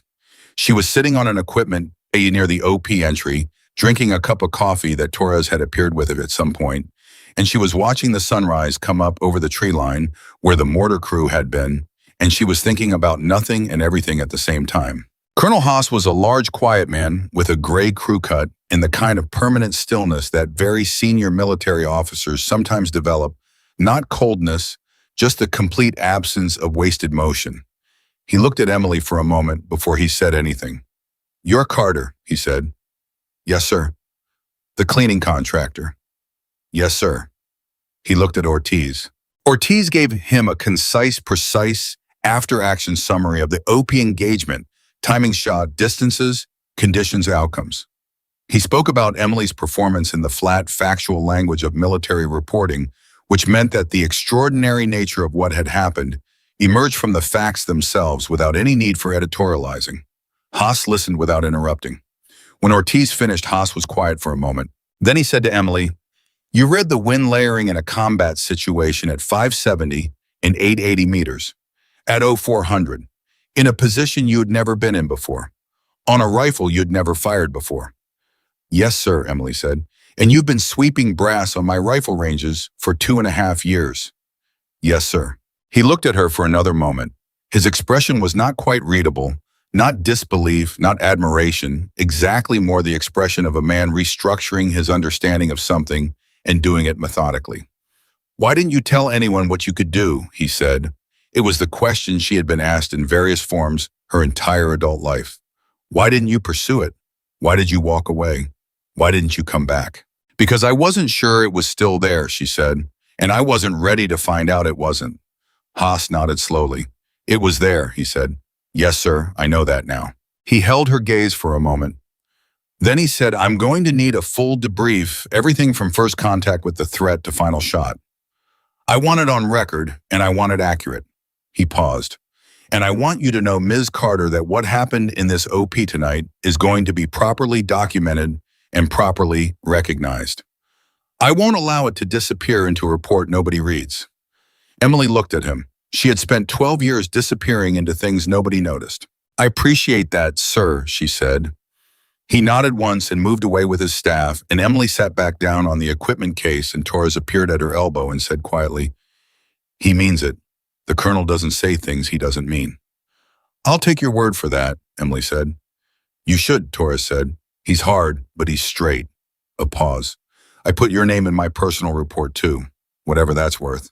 Emily looked at him. This young SEAL who she had watched for 2.5 years, who she had seen grow from a talented but inconsistent shooter into the beginning of something genuinely exceptional. It's worth something, she said. Thank you. He nodded and went back to work. The debrief took 3 hours. Emily sat in a chair in the base operations building and answered questions from Whitfield and 2 other intelligence personnel and an NCIS agent who had arrived with the second wave of response teams. She answered every question accurately and completely. She described her background, her father, the competition career, the 12 years of absence. She described the Tuesday afternoon on the range. She described the night, the sounds that woke her. Her movement to the maintenance building, Ortiz's arrival. The movement to the OP, Jake's decision. When she described Jake holding the rifle out to her, the room was very quiet. She described the shots. The mortar team, the decoy vehicle, the sniper's position, the layered wind solution. She described it the way a pilot describes a difficult approach clinically accurately with the kind of unsentimental precision that communicates respect for the gravity of the situation more effectively than any emotion would. When she was done, Whitfield sat back and looked at his notes for a moment. Ms. Carter, he said, and the sniper you neutralized. Our forensics team recovered the body at 07:30 this morning. He was carrying documentation identifying him as a former military sniper from a foreign service. He was by every measure we have an extremely skilled operator. He paused. Our preliminary assessment is that his effective engagement range in previous documented operations was approximately 700 meters. He had positioned himself at 880 specifically because it put him beyond what he calculated as the maximum effective response range of any personnel on this base. He looked at her directly. He calculated wrong. Emily said nothing.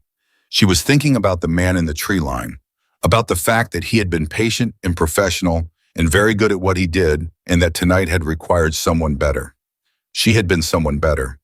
She still was not entirely sure how she felt about that. The mortar crew, she said. The casualties. 2 confirmed, Whitfield said. 3rd individual fled and was apprehended by the response team at the tree line perimeter. He looked at her.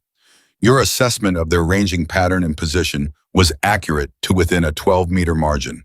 That is exceptional, Ms. Carter, given the conditions and the information you had available. Emily nodded. She stood up.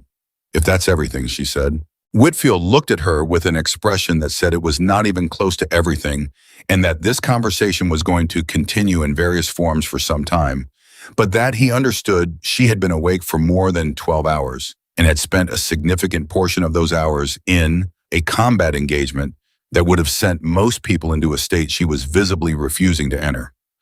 We'll need you available for follow-up, he said. I'm not going anywhere, Emily said. She walked out of the operations building into the morning. The base was battered and busy and alive. There was damage to the north perimeter that was already being assessed by engineering teams. The burnt vehicles on the access road had been moved. Personnel were moving with purpose in every direction, the organized intensity of an institution that had survived something serious and was now doing the work of understanding what had happened and ensuring it did not happen again. Nobody looked at Emily as she walked. Old habit would have said this was normal, that she was invisible, that she was the cleaner, and people simply did not register her presence. But she knew walking across that base in the early morning that it was different now. The invisibility was the same on the surface, but what it covered was entirely different. She was not the cleaner who nobody noticed because there was nothing to notice. She was the cleaner who nobody noticed because they did not yet know what they were looking at. That was going to change. She went to the hospital building to check on Jake. He was in a recovery room in the base medical facility, his arm properly dressed and stabilized, waiting for transfer to a surgical center where the damage to the muscle tissue could be properly assessed and addressed. He was awake. He looked tired in the way that people look tired when pain has been running their body's maintenance systems for hours and the rest of the machine is starting to request some attention. He looked better than she had expected. He looked at her when she came through the door with the same quality of attention he had always given her, complete, unhurried, seeing her accurately. "How's the arm?" she said. "Going to need work. I'll be functional." He paused. "How are you?" "Functional," she said. He made the sound that might be a laugh again. She was becoming more certain it actually was. She sat in the chair beside his bed. She was quiet for a moment. There were things she needed to say, and she was trying to put them in the right order. "The colonel told me he's going to document everything properly," she said. "Good. I'd have raised hell if he didn't." He mentioned a formal commendation. Whitfield used the phrase extraordinary valor by a civilian contractor, which I think is bureaucratic language for something significant. "It is," Jake said. Emily looked at her hands. "I don't know how to hold that," she said. "Any of it. I've spent 12 years being somebody who doesn't get recognized for anything. I did my job and I did it well and I went home. That was the arrangement." She paused. "I don't know what the new arrangement is." "The new arrangement," Jake said, "is that you figure out what you want. Not what you're settling for. Not what's available given the circumstances. What you actually want. From shooting, from competition, from your life." He shifted slightly against the pillow. "You proved something tonight that most people never get the chance to prove, that the thing you thought was gone is not only still there, but is in fact extraordinary. So, what do you want to do with it?"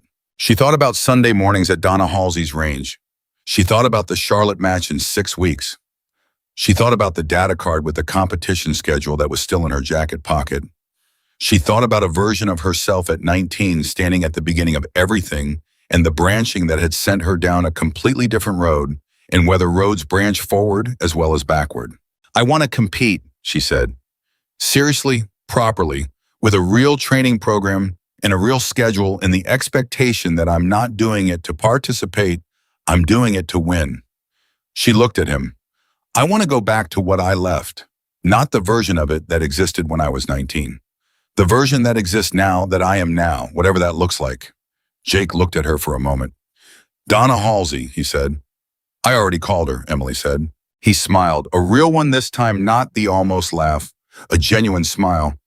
"Good," he said. She stayed for another 20 minutes. They talked about practical things, the debrief, follow-ups, the timeline for Jake's surgical transfer, the base's protocol for what happened next with the official investigation. Practical things were easier than the other things, and they were both the kind of people who understood that the other things do not disappear by being postponed. They simply wait, and that sometimes the most honest thing you can do after something large has happened is attend to the small, manageable things first and trust that the large thing will still be there when you are ready.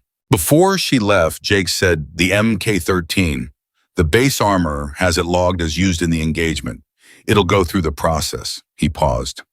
"But Whitfield told me they were talking about having it permanently mounted with a plaque in the OP." He watched her face. "I told them it should stay in service.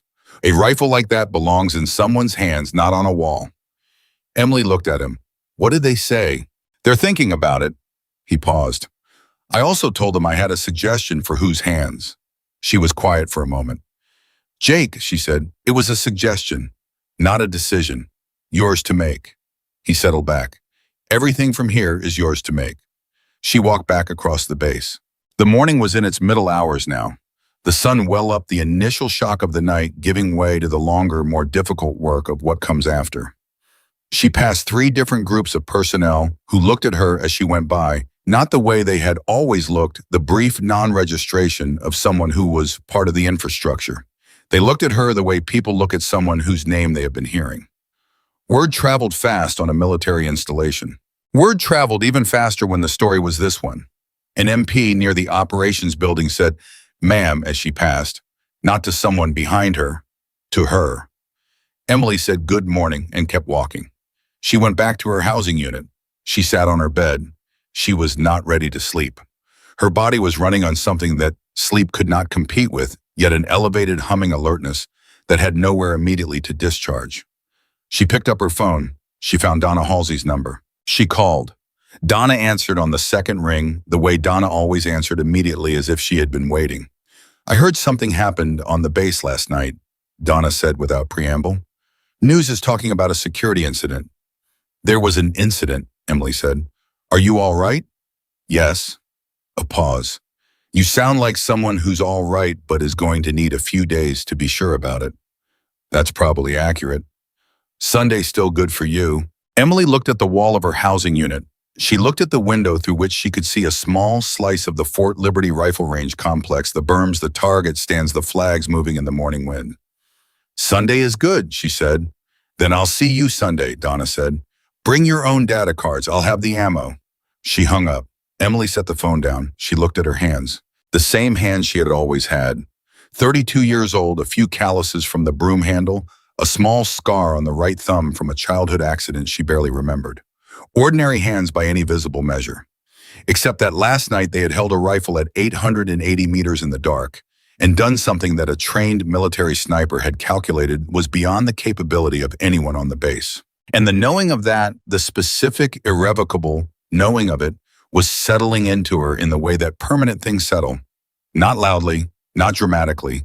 The way the tide comes in quietly and completely until the whole landscape is different and you cannot precisely say when it changed. She thought about her father's hands. She thought about the way he had said once, when she was maybe 14 and had just shot the best group of her life to that point. "You know what the difference is between a good shooter and a great one? The good shooter knows what they did right. The great one knows it so deep they couldn't tell you in words. It's just part of them. You're starting to be the second kind." She had not understood fully at 14. She understood now. Her phone lit up. A number she did not recognize. She almost ignored it, then something made her answer. "Ms. Carter?" A woman's voice. Efficient, warm, careful. "My name is Dr. Patricia Reeves. I'm with the United States Army Marksmanship Unit. I apologize for contacting you directly. I got your number from Colonel Haas's office with his permission.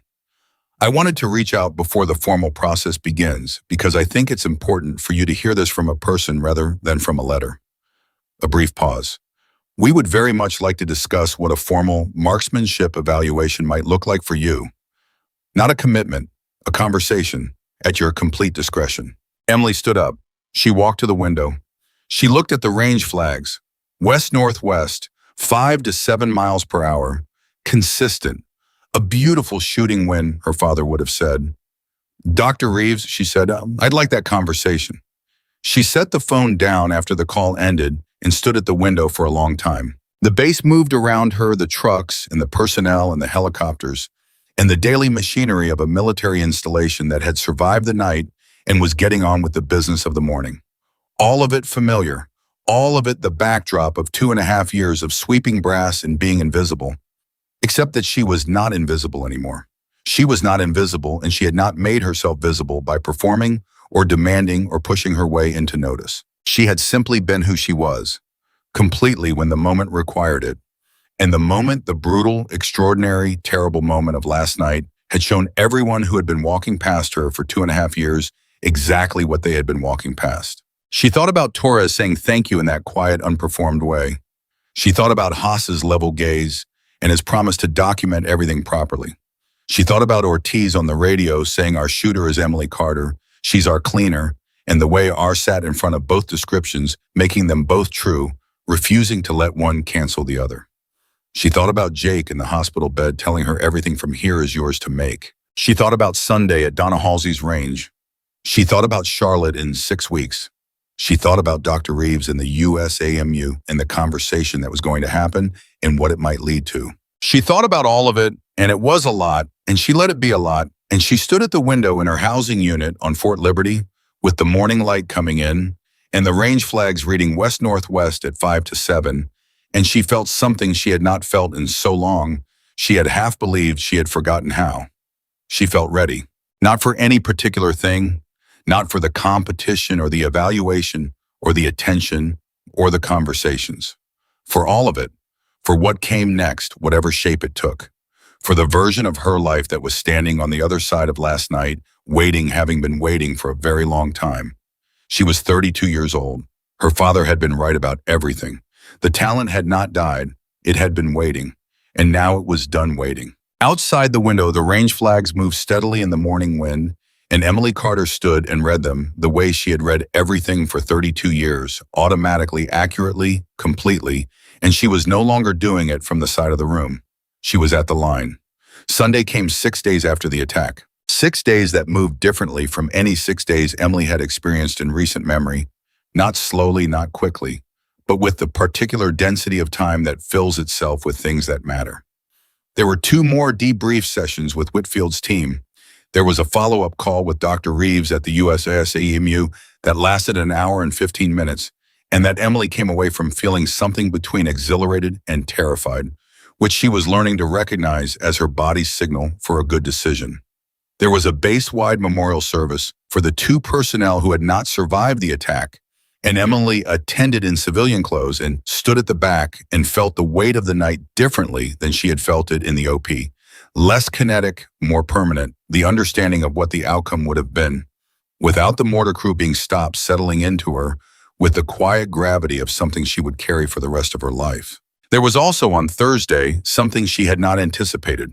She was walking back from the operations building after her second debrief session when Torres caught up with her on the access road. He was off duty in civilian clothes, moving with the same focused energy he brought to everything. "Carter, 18, he said, falling into step beside her. "You got a minute?" "I've got several," she said. "I wanted to tell you something before the official stuff starts happening and it gets formal and weird." He walked beside her for a moment, looking ahead. "I've been shooting competitively since I was 17. My dad coached me. Did it all through high school, did it through Bud/S selection, did it through the whole pipeline. I'm good. I know I'm good."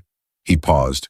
"But I've had instructors my whole career, and not one of them, not one saw what you saw.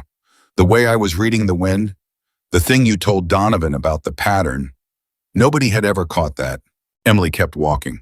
"I watched you for a long time," she said. "I know. That's kind of what I mean." He was quiet for a step. "I talked to the senior chief before they transferred him for surgery. He said you're going to go back to competing. Properly. That's the plan." "I hope you do," Torres said, "and I hope I get to watch." He stopped walking and let her continue, and she went another 20 steps before she let the thing his words had done to her somewhere in her chest actually register. She did not slow down. She kept moving because movement was easier than standing still with something that large. But she felt it. She absolutely felt it. Friday brought a letter delivered through the base administrative office on formal letterhead from the Department of the Army. Emily read it standing in the corridor of the admin building, and when she finished reading it, she read it again because the first reading had not fully landed. It was a formal commendation for extraordinary service by a civilian contractor in defense of United States military personnel and property. It cited the specific actions of the night of the attack, the specific outcomes, the specific assessment by the base commanding officer and the after-action review team. It used language that Emily had never expected to see applied to herself: decisive, exceptional, instrumental. At the bottom below the formal language, Colonel Haas had added a handwritten line. It read, "What you did on this base will not be forgotten. R. Haas." Emily folded the letter. She put it in her jacket pocket next to the competition's schedule that was still there from the week before the attack. She stood in the corridor for a moment. She thought about the 19-year-old who had driven away from the shooting range for what she believed was the last time after her father's illness, and had made the decision for her, who had not looked in the rearview mirror because looking would have made it impossible to keep driving. She thought about what that girl would have done with a letter like this. She thought about what this woman, this 32-year-old woman with 12 years of absence behind her and something extraordinary in front of her, was going to do with it. She put it in her pocket and walked out into the morning. Sunday arrived clear and cold with a northwest wind running at 8 to 10 miles per hour, steady. honest, the kind of win that does not surprise you. Emily drove to Donna Halsey's range outside Fayetteville with a bag that contained her data cards, a new Kestrel weather meter she had ordered 4 days ago, and that had arrived the previous afternoon, a notebook, in the quiet-centered feeling of someone walking towards something that has been waiting for them for a long time. Donna Halsey was 61 years old and had the posture of someone who had spent decades in the prone position and the eyes of someone who had been reading people since before most of her students were born. She was standing at the range entrance when Emily pulled in, and she looked Emily over with the unhurried professional assessment of a coach taking first inventory. "You look like someone who had a hard week," Donna said. "I did," Emily said. "But you came." "Yes." Donna nodded once as if this confirmed something she had already decided. "Then let's get to work." They worked for 3 hours. Donna did not treat Emily gently, and Emily was grateful for that. There was no accommodation made for the 12 years of absence, no gentle starting back that would have felt condescending and false. Donna looked at Emily's fundamentals, confirmed they were there, identified the specific areas where the absence had left traces, a slight inconsistency in the support hand pressure, at distances past 400, a tendency to call the shot early under time pressure, that had not been there at 19, but had developed as a compensation habit in Tuesday's session, and she built a training plan around those specific corrections with the efficiency of someone who had done this many times and knew exactly how to separate the permanent from the temporary. "The permanent stuff is exceptional," Donna said after the third series. "The temporary stuff is going to be gone inside 3 weeks if you put in the time." "I'll put in the time," Emily said. "I know you will."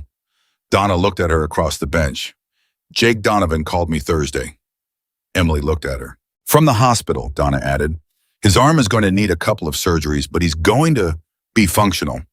He called to ask if I'd taken you on." She paused. "I told him I'd already decided that before he called. He said he figured." Something moved in Donna's expression. "He also said to tell you that the USAMU conversation is the right call, that you shouldn't let the 12 years make you doubt it." Emily was quiet for a moment. "How does he know I'm doubting it?" she said. "Probably," Donna said, "because he knows you." Emily looked at the target downrange. She thought about a man sitting backwards in a range chair watching her with complete attention, asking about Torres and wind, and the question she had not let herself answer for 12 years. She thought about the quality of being known, really known, seen accurately, and how rare it was and how it changed the landscape of everything around it. "Charlotte," she said, 6 weeks, I'm entering." "I already pulled the registration form," Donna said. "It's in my office." They went back to work. In the second week after the attack, something changed on the base. It changed in the specific way that things change when a story gets out, which this one had carefully, completely, through the networks of people who know. People who know people, the way military communities share information that official channels take longer to process. Emily felt it in the way personnel acknowledged her in the corridors. Not dramatically, not with the kind of over-the-top recognition that would have felt wrong and been hard to manage. Just the particular quality of being seen that is different from the ordinary quality, the slight additional attention that means someone knows your name and the reason they know it. She kept doing her job. This surprised some people. She knew it surprised them because 2 different personnel, both well-meaning, both slightly clumsy about it, said some version of, "Are you still working the ranges?" as if the events of the previous week had automatically reclassified her into something else. She was still working the ranges. Not because she had to. Her financial situation was being quietly and significantly reorganized by the combination of the USAMU conversation and a formal request from the base to have her contracted for specialized marksmanship consultation services, which was a significant pay grade above civilian cleaning contractor. She could have stopped sweeping brass the day the consultation contract was offered. She kept showing up. Partly because she had made commitments and she honored commitments. Partly because the ranges were where she understood herself and where the work of rebuilding her competition preparation was happening in the same physical space as the work of her days, and she did not see any reason to separate them. And partly because of something she could not fully articulate, but that had to do with not running from the 12 years, not treating them as an embarrassment or an error to be covered over by the new narrative. They were what they were. She had been a cleaner because she had needed to be, because her father had needed her, and then life had needed her to survive, and she had done both of those things with everything she had. That was not a lesser story. That was her story. She kept a push broom in her locker. She used it when she was working. And she walked to the firing line at the end of each session, and she shot with Donna's training plan running in her head, and the Kestrel reading the wind, and the data cards filling with numbers that were getting better every day. Torres saw her shooting for the first time on a Wednesday afternoon in the third week. He had come back to the range early. She had not known he was there, and she was 300 meters into a 5-shot group at 500 when she became aware of him standing well back from the line watching. She finished the group. She came off the scope. Torres walked to the firing line and looked down range. He looked for a long time. "What's the group size?" he said. ".8 Mo OA, she said. He was quiet for a moment. "I shot a .9 at 500 last month," he said. "In competition, best I've ever shot under pressure." "You'll get to .7, Lisa," Emily said. He looked at her. "How?" She picked up her data card and showed him the notation she had made. "Your support hand is loading the rifle differently in the last 2 inches of the trigger press. It's a timing issue, not a technique issue. You're anticipating the break. It's subtle enough that it doesn't show in your process, but it shows in the group. You've got 1 flyer per 5 rounds that's consistently going to the same location, which means it's mechanical, not random." Torres stared at her. Then he looked at his own data card, then back at her. "Donovan never caught that," he said. "Donovan was managing 6 shooters," Emily said. "I was watching one." He asked if she would look at his position. She did. She walked him through the timing correction with the same direct patient method her father had always used. She'll explain, let the student feel it rather than just hear it, and by the end of the session, Torres was pulling groups that surprised him enough that he laughed out loud, the way people laugh when something works better than expected. It was the best sound Emily had heard in a long time. She went home that evening and called her father's oldest friend, a man named Gene Paulson, who had coached alongside Robert Carter for 15 years, and who was the closest thing to a living archive of everything her father had built in the sport. "Emily," Gene said when he answered, and just the way he said her name told her he had already heard everything. "You know," she said, "Donna called me, and Torres's father called me, which I did not expect." He was quiet for a moment, and I read the base press release. Another pause. "Emily, your father would have—" "I know," she said, and she meant it. "I know exactly what he would have said." "Do you been—" Gene's voice was gentle. "He would have said he knew," Emily said. "He would have said it was always going to come back around. He would have said talent doesn't—" Her voice stopped. "Talent doesn't die. It goes quiet." Jake's words. Her father's understanding. The same truth arriving from 2 different directions across 12 years of silence. "He would have said exactly that," Gene confirmed, and his voice was thick with something that she recognized. She sat on her couch with the phone against her ear, and she let herself feel it. Really feel it, not the managed functional grief she had been carrying for 12 years, but the actual thing underneath it. The loss of a man who had believed in her completely and had died before he got to see what he had built. She cried. She had told herself in the OP that this was not the time and not the place, and that had been true. This was the time and the place, and she let it be what it was, and Gene stayed on the phone and said nothing, because he understood, as the oldest friend of Robert Carter, that sometimes the most important thing you can give a grieving person is the company of your silence. After a while, she said, "I'm entering Charlotte, 6 weeks. "I'll be there," Gene said immediately. "You don't have to—" "Emily," his voice was firm and warm, "I'm going to be there." She let him. The weeks moved. Donna's range on Sundays, the base shooting sessions whenever the range was available, the USAMU conversation evolving from a single call into a series of exchanges that were beginning to look like something formal and real, a pathway that had not existed for Emily Carter 4 weeks ago, and that was now visible and concrete and requiring actual decisions rather than hypothetical consideration. Dr. Reeves sent her the formal evaluation criteria by email.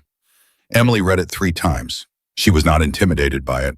She was appropriately respectful of what it represented, the standard that elite competitive marksmanship operated at the level of preparation required, but she was not intimidated. She had been trained by a man who had built that level from the ground up in his students, and she had been one of those students, and the foundation he had built in her had survived 12 years intact. She was not starting over. She was returning. There is a profound difference, and she knew it now. In a way she had not fully known it before. The OP returning means you have been somewhere. It means the path exists, and the knowledge exists, and the body's memory exists. It means the work is not creation, but recovery, and recovery, while hard, is faster than creation because the materials are already there. She was recovering fast. Donna told her in the fourth week, "You're ahead of the schedule I built by about 10 days. Is that a problem? Donna gave her a look. It's the opposite of a problem. I'm adjusting the schedule. In the fifth week, Jake came back. He had been transferred for surgery, recovered, and returned to Fort Liberty for his own recovery protocol, and he appeared at the range on a Thursday morning with his arm in a brace and the particular expression of a man who has been told to take it easy and is taking it as easy as his character allows, which is not very. Emily was at the 500-meter position when he came through the door. She came off the scope and turned and looked at him. He looked better than she had expected, and exactly as stubborn as she had expected. "You shouldn't be in here," she said. "I'm not shooting," he said. "I'm observing." Observing requires walking across the base, which I'm cleared to do. He found a chair and sat in it, backwards, arms crossed, over the top of the backrest, in the exact position he had sat in. The first day he decided to have a real conversation with her. She noticed this. She suspected he intended her to notice. "How's the arm?" she said. "Getting there. 2 more surgeries. Prognosis is good." He looked at the target down range. He looked at her data card. He looked at her group. .7 at 500. "Donna's been pushing the distance," Emily said. 600 tomorrow. "What are you shooting at, Charlotte?" "Everything out to 800. I've been working 750 this week." He nodded. He was quiet for a moment. She went back to the bench and he sat in his chair, and it was like the early mornings before everything happened. The two of them in the range with the specific quality of shared focus that had been the beginning of this, except that what they shared now was built on ground that had been tested and had held. "I put in a formal recommendation," Jake said, "to the USAMU Evaluation Board. Not just a character reference, a technical recommendation. I detailed your win, reading your position, mechanics, your natural spotter communication under pressure, your shot solution process." He paused. "I also sent them the OP after-action data, the shot solutions you ran in combat conditions against targets at those ranges in those conditions with an unfamiliar rifle." Emily stopped. She turned from the bench and looked at him. "That's going to carry weight," she said carefully. "That's why I sent it," he said. "Jake, you did the work," he said. "I just made sure the right people saw it. There's a difference." He held her gaze with those level, watercolored eyes that had started this whole chain of events, with a question about Torres and a pause he had noticed from across the room. "You would have disappeared again. Maybe not completely. Maybe not forever. But you'd have stayed smaller than you should be for longer than you needed to, because that's the habit, and habits are powerful. I didn't want that to happen." Emily looked at him for a long moment. She thought about the morning she had almost not come back into the range building after he left. About the Sunday night she had searched competition schedules on her phone and then set the phone down and then picked it up again. About the moment in the OP when he held the rifle out and she took it, not because she was certain, but because something in her had already made the decision before her mind caught up with it. "Thank you," she said, and then because she believed in being accurate for all of it. The whole thing, from the coffee to the rifle to the recommendation letter. "You're welcome," Jake said, "for all of it." He came to Charlotte.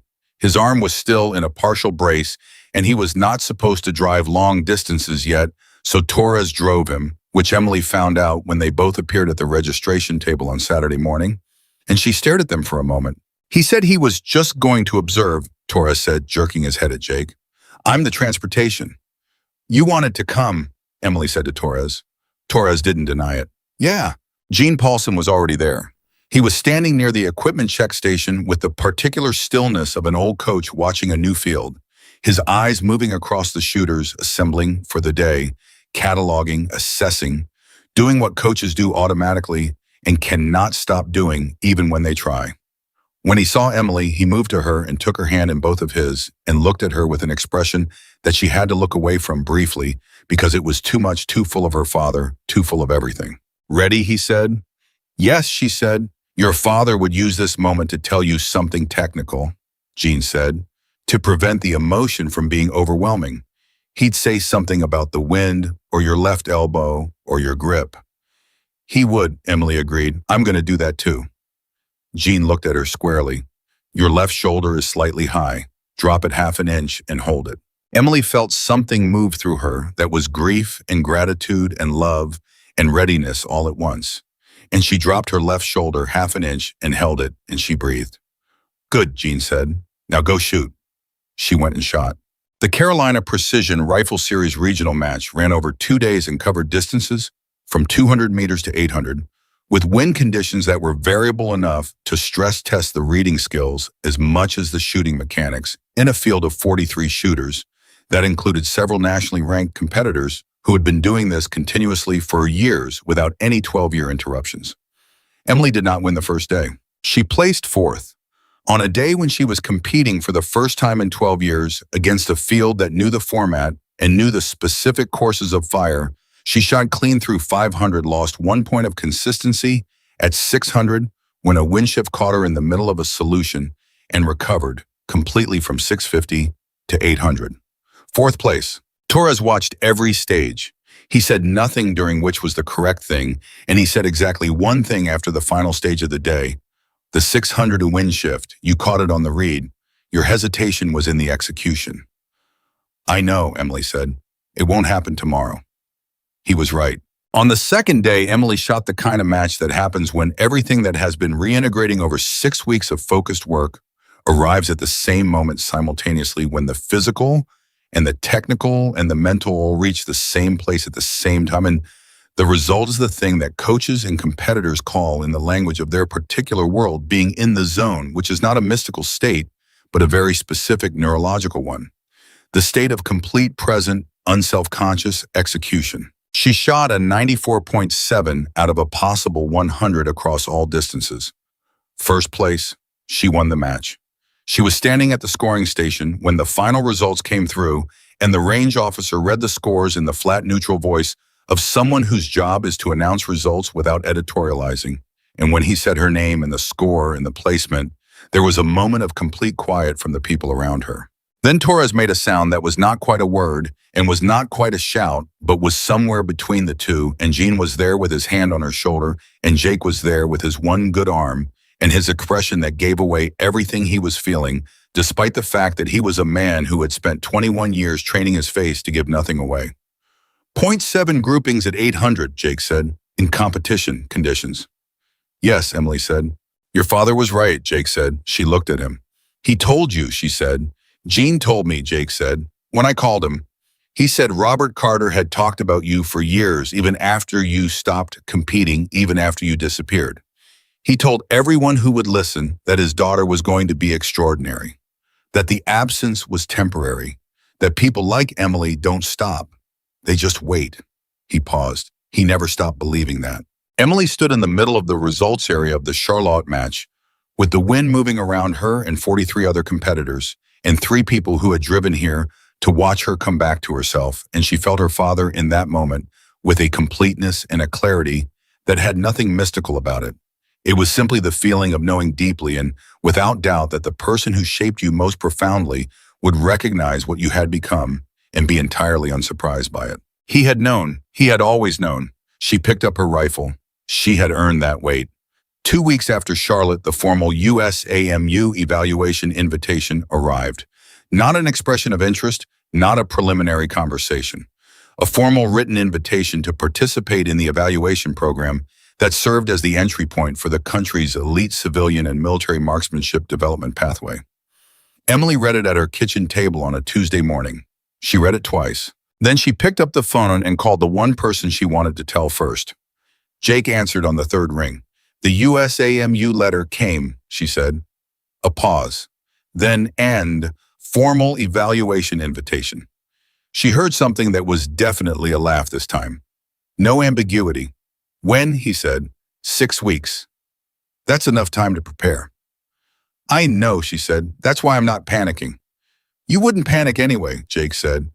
No, Emily agreed. I wouldn't. She was quiet for a moment. He was quiet on the other end. Then she said, I want to keep working with you. When your arm is cleared, not just shooting, coaching, what you do with Torres and the team, I want to understand that from the inside. Jake was quiet for a moment. As a student, he said. As a student, she said. For now. She heard something in the pause that was not quite a smile and not quite a laugh, but was the specific sound of a man who is very pleased with the way something has turned out and is trying to be professional about it. We'll work it out, he said. Yes, Emily said. We will. She set the phone down. She sat at her kitchen table with the USA-MU letter in front of her and the morning light coming through the window and everything that had happened in the last 6 weeks arranged in her mind with the clarity of something that has been through enough difficulty to become legible. She thought about a push broom. She thought about spent brass and range flags and 2.5 years of being invisible in the exact right place at the exact right time. She thought about her father's hands. She thought about a trigger breaking at the exact moment her father would have said now, 12 years after the last time she had heard that voice inside a real shot.